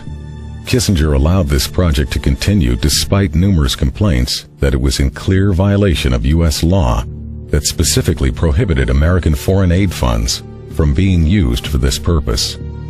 The commitment that Ford, Rockefeller, and Kissinger had for this illegal project may have been a reaction to something Reimert Ravenholt had said a few years earlier. In 1973, he was speaking at a Planned Parenthood national conference where he told attendees that abortion may actually be the most demographically powerful way of controlling population. Ravenholt would eventually be honored by Planned Parenthood for what it called innovation and vision in the population field. Years ago, a series of USA Today articles documented that there are large multinational corporations on the New York Stock Exchange today that actually got their start in the slave trade. But when slavery ended and Africans could no longer be financially exploited, many of those same corporations began pouring millions into the eugenics movement. The people they had found so valuable as property, they had little use for as fellow citizens. And again, some of those corporations and foundations and institutions are still around today, and every year they still pour millions into eugenics organizations like Planned Parenthood. In fact, if you look at Planned Parenthood's donor list, it reads like a who's who of corporate America. You also have individual elitists doing the exact same thing. People like Bill and Melinda Gates, Warren Buffett, Ted Turner, and many others have used their own personal fortunes to make sure that the eugenics movement never runs short of money. Of course, if you confront these people or these corporations about their support for organizations like Planned Parenthood, they'll tell you it has nothing to do with eugenics. And if someone is naive enough to believe that, that's fine. But to me, it's like someone saying, yeah, I'll give a few $1 million a year to the Klan, but I'm not really a racist. After the abortion pill RU-486 was approved for sale in the U.S., the controversy surrounding it kept the abortion lobby from being able to find an American company to produce it. That forced them to look for a foreign manufacturer. And after an 8-year search, a company owned by the Chinese government agreed to manufacture the drug for the U.S. market. The company's management made the decision after the Rockefeller Foundation agreed to provide financial backing for the project. There's also another connection between Rockefeller and RU-486. At the end of World War II, the German chemical manufacturer IG Farben was identified as the company that supplied the gas used in the Nazi concentration camps. The gas was called Zyklon B, and evidence later showed that Farben's executives knew how it was being used. In fact, evidence was uncovered to indicate that Farben engineers had actually designed the gas chambers. This led to some of them being tried at Nuremberg for crimes against humanity, including genocide and slavery. Interestingly, IG Farben was a financial partner with John D. Rockefeller and Standard Oil of New Jersey in a company called Standard IG Farben. In addition, within 3 months after Hitler came to power, the publicity director of Rockefeller Foundation and personal advisor to John D. Rockefeller, a man named Ivy Ledbetter Lee, was assigned the responsibility of directing public relations for IG Farben. After the war, IG Farben would change its name to become known as Hercht AG. Today, Hercht is a gigantic multinational corporation with subsidiaries all over the world, including the United States. Ironically, one of Hercht's subsidiaries, Rusal Uclof, is the French company that developed RU-486. In other words, the same company that produced the gas used in the Nazi death camps also produced the abortion pill that is now being used in American abortion clinics.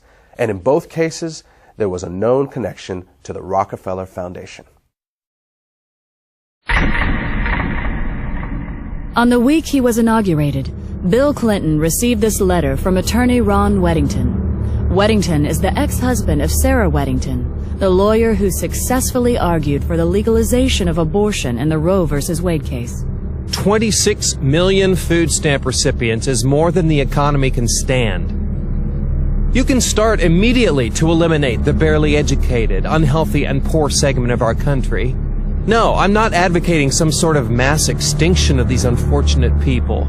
Crime, drugs, and disease are already doing that. I am not proposing that you send federal agents armed with Depo-Provera dart guns to the ghetto. You should use persuasion rather than coercion. Our survival depends upon our developing a population where everyone contributes. We don't need more cannon fodder. We don't need more parishioners. We don't need more cheap labor. We don't need more poor babies. 2 days after being sworn in as president, Bill Clinton issued an executive order that allowed federally funded agencies to refer low-income women for abortions. He also directed that American dollars could be funneled to organizations that promote abortion in foreign countries.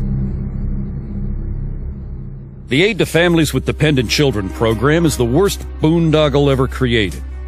When a sullen black woman of 17 or 18 can decide to have a baby and get welfare and food stamps and become a burden to us all, it's time to stop. Dr. Edward Allred, abortionist, 1980. Edward Allred is the owner of one of the largest chains of abortion clinics in the United States. Not long before Allred made this statement, the Los Angeles Times had reported that his California facilities were handling referrals made by Planned Parenthood.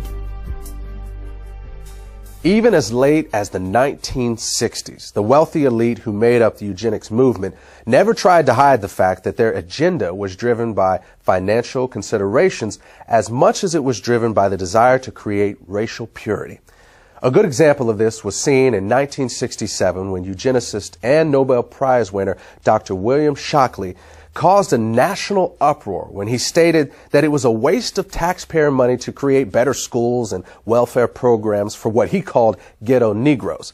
He claimed to have research showing that people of African descent are genetically inferior to whites in intelligence and simply not smart enough to take advantage of programs designed to help them. To save taxpayer money, he proposed that the U.S. government implement forced birth control to lower the reproduction of the inferior classes and then issue certificates to become pregnant that would be sold on the New York Stock Exchange. Shockley was a National Committee member of Planned Parenthood and a featured speaker at least one Planned Parenthood conference.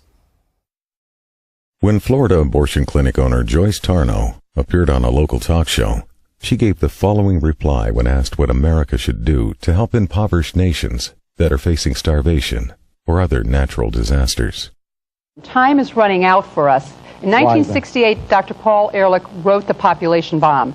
And in that book, he stated a thesis that what we should be doing is helping those nations that have a reasonable chance of being able to produce their own food supplies.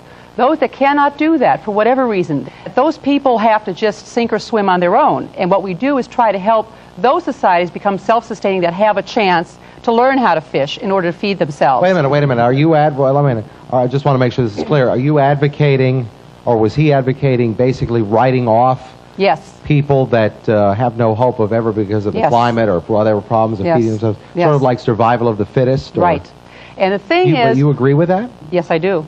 The more people you help to survive, the more people are going to be reproducing and having children beyond what we can reasonably hope to have so that we can educate and house and feed these people.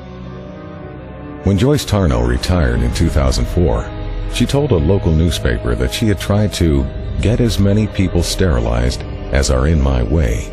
She also restated her views on foreign aid, saying that the United States should help those countries that can prosper, but let the others wither on the vine. Citing Haiti as an example, Tarnow said that the Haitian people should be made to stew in their own juices because they had destroyed their environment. In order to really understand the role money plays in the eugenics movement, it is important to keep in mind that its original mission was not to make a profit, but to eliminate a group of people that the elite saw as a financial burden because of things like welfare, crime, taxes, and so forth. And when you look at the wealthy individuals and corporations that fund the modern eugenics movement, you see that this has not really changed. You also see that these people are willing to pay out big money to those who can carry out their agenda. And when Planned Parenthood figured this out, they volunteered for the job. The result is that money has been poured into this organization to the point that Planned Parenthood is now a billion-dollar multinational corporation that operates the largest chain of abortion clinics and birth control facilities in America. While much of Planned Parenthood's financial success has been because of donations from these wealthy individuals and large corporations, it has also raked in billions from you and me. In 2006 alone, despite having made over $60 million in profit, Planned Parenthood received about $350 million from the U.S. government. And in 2009, Planned Parenthood will receive approximately $1 million every single day from the American taxpayer. That's $1 million every 24 hours. That comes directly out of your paycheck and mine. Now, what you may find interesting is how your money is being spent. To give you just one example, we're going to show you part of a website that Planned Parenthood launched in 2008 called TakeCareDownThere.com. The clip is titled, "I Didn't Spew," and I warn you, many of you are going to find it highly offensive, and you're going to find it especially inappropriate for children, despite the fact that is exactly who Planned Parenthood created it for. As you watch this piece, remember, you helped pay for it.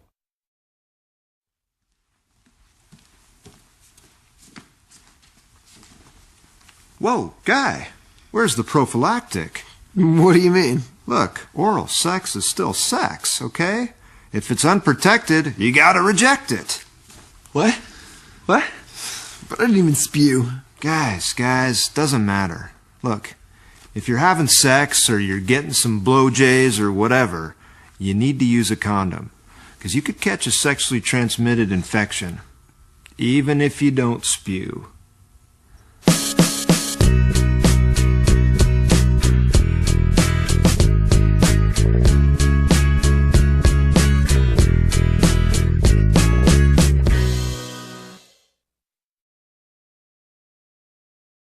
Now, does this clip say anything about how Planned Parenthood sees African Americans? You'll have to judge that for yourself. But there's no doubt that if this same video had been made by a bunch of white supremacists or the Ku Klux Klan or some neo-Nazi group, we would all understand the symbolic message behind it. In 2007, Live Action Films of California conducted an undercover investigation of Planned Parenthood offices in several states. Under the direction of the organization's president, Lila Rose, the goal of the project was to determine whether Planned Parenthood officials would accept financial donations on the condition that the money would only be used to eliminate African Americans. The following clips are from the actual recordings of those conversations. When I underwrite abortion, does that apply to minorities too? If you specifically want it to underwrite an abortion for a minority person, you can target it that way. You can specify that that's how you want it spent. Okay, yeah, because there's definitely way too many black people in Ohio, so I'm just trying to do my part. Okay, whatever. Well, blacks especially need abortions too, so that's what I'm trying to do. Well, for whatever reason, we'll accept the money. So the abortion could be, you know, I could give money specifically for a black baby. That'd be the purpose. Yeah, absolutely. If you wanted to designate that you wanted your gift to be used to help an African American woman in need, then we would certainly make sure that that gift was earmarked specifically for that purpose. Great, because I really face trouble with affirmative action, and I don't want my kids being disadvantaged, you know, against black kids. I just had a baby. I want to put it in his name, you know. You know, so that's definitely possible. Oh, always, always. So, would it be possible for me to donate that money specifically for these minority groups so that they could have access to abortions? Yes, it would be. Wonderful. And could I specify that abortion be done, or those abortions be done for a particular minority group, or how does that work? If you wish, you can. Okay. So for example, the black community in Tulsa, because I have connections with that, would it be possible to give the money specifically for that? You sure can. Wonderful. Great. So can I give you my credit card number? Yes. Wonderful. Just one more thing. The abortions will be done specifically for the black community abortions. I will mark it in such a way that definitely it will. Oh, great. On a black baby. Yes. Thank you. Great. The exact amount we charge right now is $450 for an abortion. Okay, $450. And we can definitely designate it for an African American. Wonderful.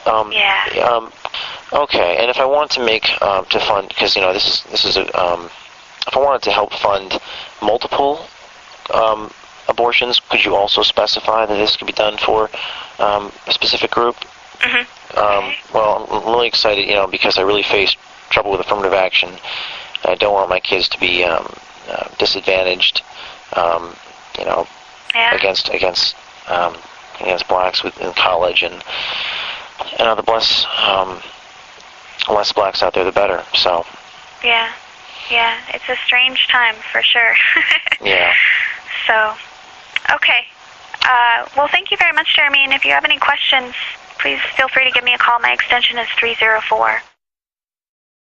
When this material was released to the public, Planned Parenthood's defense was to claim that the employees who made these statements were not reflecting the organization's corporate position. But in 1986, Planned Parenthood's national president, Faye Wattleton, made the following statement during an interview on CNN.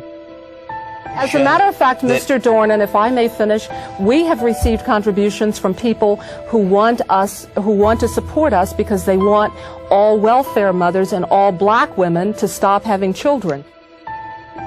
What Ms. Wattleton was conceding in this CNN interview and what live action films found in their undercover investigation was acknowledged years before by a previous Planned Parenthood president.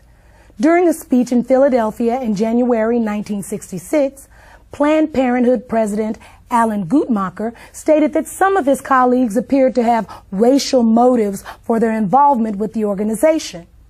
Not surprisingly, one of Guttmacher's acquaintances later warned him that in the future he should not be making comments like that in public. The person who gave that warning obviously understood that Planned Parenthood's racial agendas and attitudes are best kept out of the public. And that has been a philosophy that Planned Parenthood has embraced for many years. This idea that man could reinvent the world through eugenics was an elitist philosophy espoused by those who considered themselves to be not only financially superior, but intellectually superior to everyone else. And Planned Parenthood became the golden child of these people because Planned Parenthood is the one who figured out how to make eugenics work. They figured out that the key to racial genocide is not in killing people, but in convincing the target group to commit mass suicide. This is what birth control, and especially abortion, are all about. And the reason Planned Parenthood has been so successful is because, unlike other eugenics organizations, they have always been able to keep their agenda hidden from the public. In fact, sometimes they are even able to hide it from their own people. I will assure you that there are Planned Parenthood employees and volunteers all over this country who have no idea what they're actually involved in. Then there are other people who will look you right in the face and tell you that racism was not the driving force behind the American eugenics movement. And I think you'd have to be a complete idiot to believe that. The truth is that if blacks had never been stolen out of Africa and brought here in chains, there would never have been a eugenics movement in the first place. There would never have been forced sterilizations. There would never have been a birth control revolution. There would never have been a call for the legalization of abortion. And you would have never heard the terms population control and family planning. The fact is that had slavery never existed, Planned Parenthood would not exist today. We need to remember that over 60 years ago, a man who could today be called the father of modern-day eugenics proposed that population control clinics be concentrated in minority neighborhoods. And now today, the vast majority of Planned Parenthood clinics are located in our neighborhoods. Are we really so naive to believe that this is all a coincidence? We all know that drugs, alcohol, and tobacco are devastating, especially in the black community. We know that the big corporations target us with the ads and the marketing campaigns. And yet, we don't notice that Planned Parenthood is doing the very same thing? We need to pay attention to the fact that in the 1960s, when we as African Americans began to demand our civil rights, for the first time in American history, there began a widespread cry in our government for legalized abortion. Was that coincidence too? Or could it be that when we said we would no longer sit on the back of the bus, a place was being reserved for us down at the abortion clinic? For most people, it may be hard to conceive that the ethnic cleansing going on today through legal abortion began with the fear of freed slaves. But as you have seen, that is exactly what happened. When colonization failed, Charles Darwin and Francis Galton were there to tell the world that people of African descent were just one small step above the ape. And white elitists embraced that philosophy, not because they had studied it and found it to be true, but because it gave them the permission they needed to wipe us out. And that launched a chain of events that quickly took on a life of its own. Every time one eugenics strategy failed, another was invented to take its place. It was a pattern that would be continued from one generation to the next until they finally discovered the strategy that worked. You know, when you study the Nazi Holocaust, you can see these films of Jews running into ditches to be shot in the head. You can even see films of them actually walking into the gas chambers. And it's tempting to ask yourself why they didn't fight back. I mean, if you're going to be killed anyway, what do you have to lose?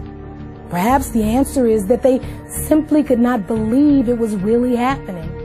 Maybe the normal human mind is just not wired to accept that your fellow man is capable of such senseless brutality on such a scale, even when you see it happening with your own eyes. As African Americans, we need to recognize that we are doing the same thing. We need to understand that terms like pro-choice and reproductive rights and family planning are nothing more than marketing slogans. They're just code words that organizations like Planned Parenthood use to hide the fact that we're voluntarily submitting to the will of those who have been trying to exterminate us since the day slavery ended. At the beginning of this program, we told you that the Ma'afa didn't end with the freeing of the slaves, and that in fact, it hasn't ended yet. Now you've seen the rest of the story. Now you know that legalized abortion is more than just a crime against humanity. It is also the continuation of a 150-year-old racial agenda that was founded in black genocide. And I hope that you have also come to see that as long as abortion remains legal, the Ma'afa cannot end. Thanks for watching. Brothers and sisters, it is time. Yes, it is. Amen. Brothers and sisters, it's time for us to go to the streets on this issue. Yes, it is. Amen. We need to be in the streets on this issue. Amen.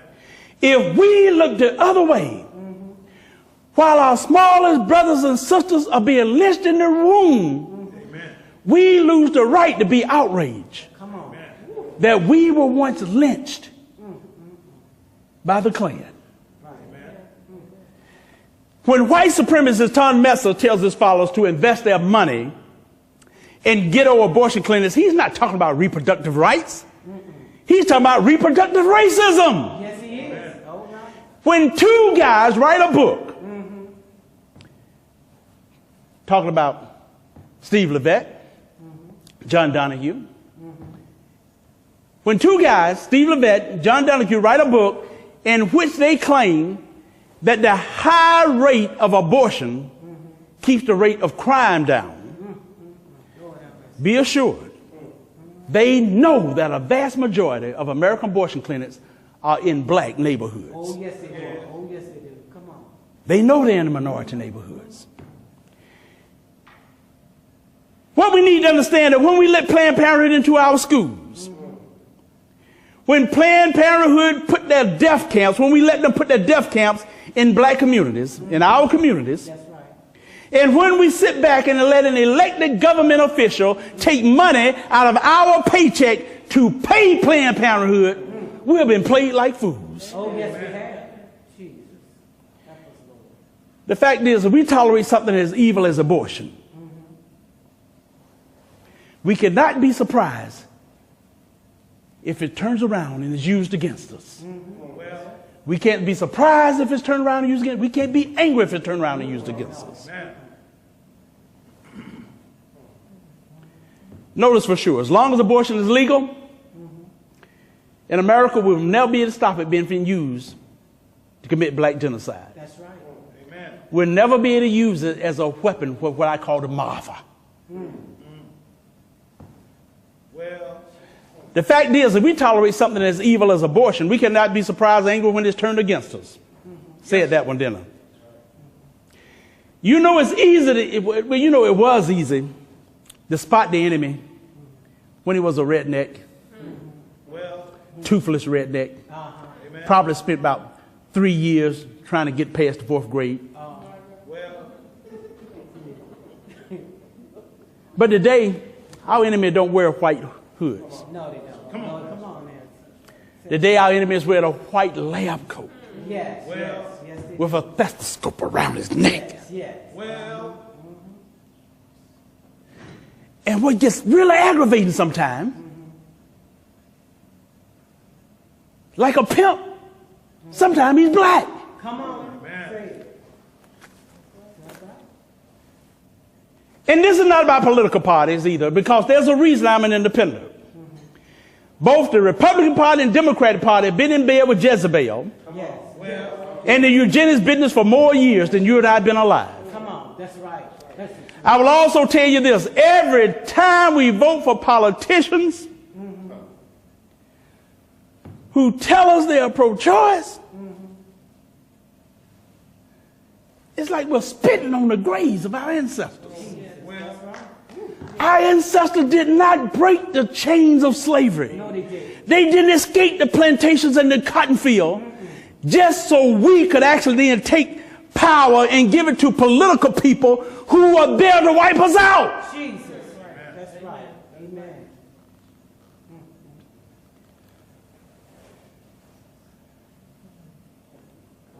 We need to remember why there were civil rights groups that fought against abortion in the 60s. We need to understand what it was that Harold Crawford and Irma Carver and Craven was talking about.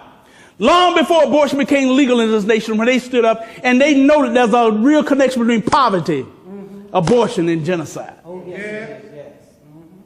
They understood it. Oh, yes, they did. Amen. Folks,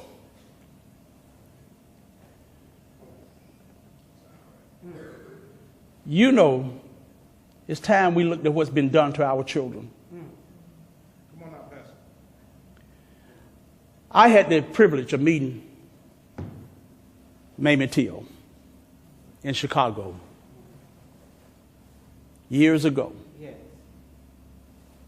She complimented us on what we were doing. Yes. And my heart was really moved sitting next to her and having this lady look me in the eye and tell me that. Because you remember Emmett Till. And we have to remember what happened. Yes. When he was beaten and bludgeoned so bad that most of the time people say, whoa, there's got to be a closed casket. His mother decided, no. She demanded an open casket because she wanted the world to see what they had done to her baby. That's right. Amen. That's right. And it's time we now look and not look away and look what has been done to our children in the womb. Yes. It's womb lynching. Yes, it is. Yes, it is. Come on now. Now, the point is not that killing a black child is worse than killing a white child. It's not.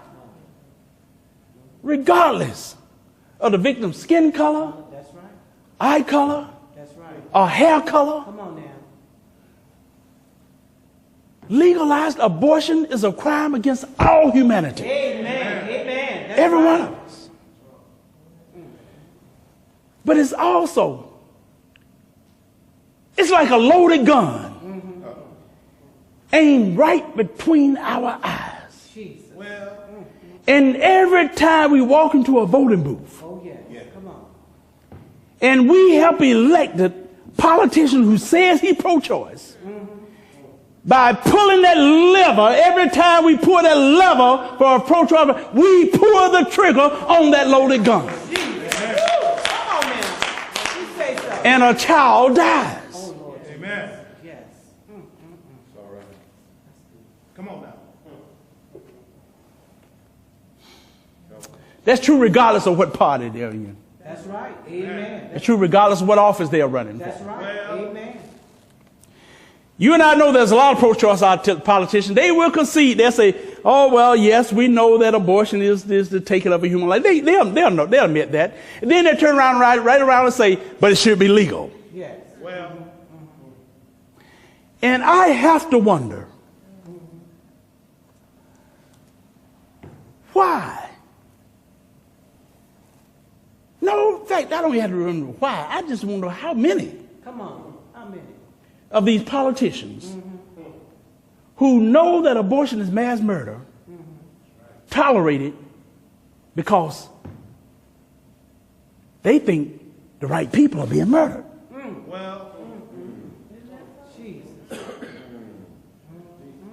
Now, I don't know the answer to that question.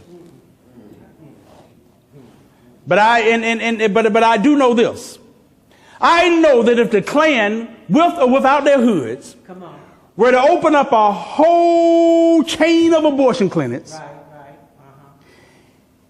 and they were to concentrate them in the black communities, we would be smart enough to know what's going down. Yes. Amen. Yes. Amen. Amen.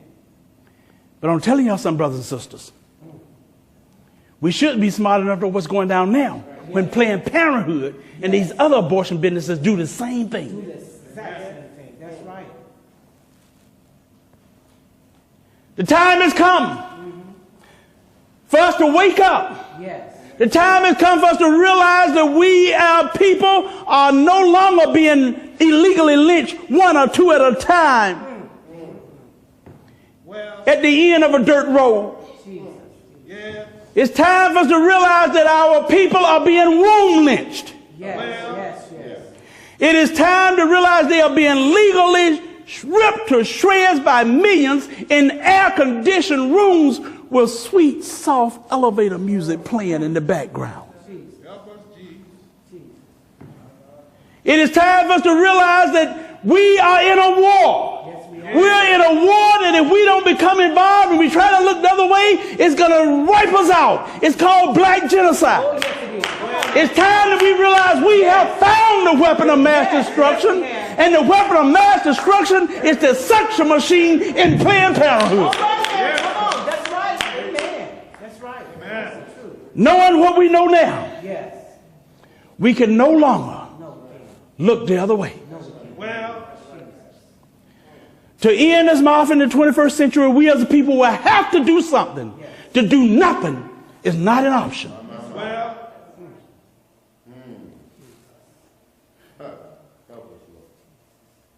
The only question left to answer is,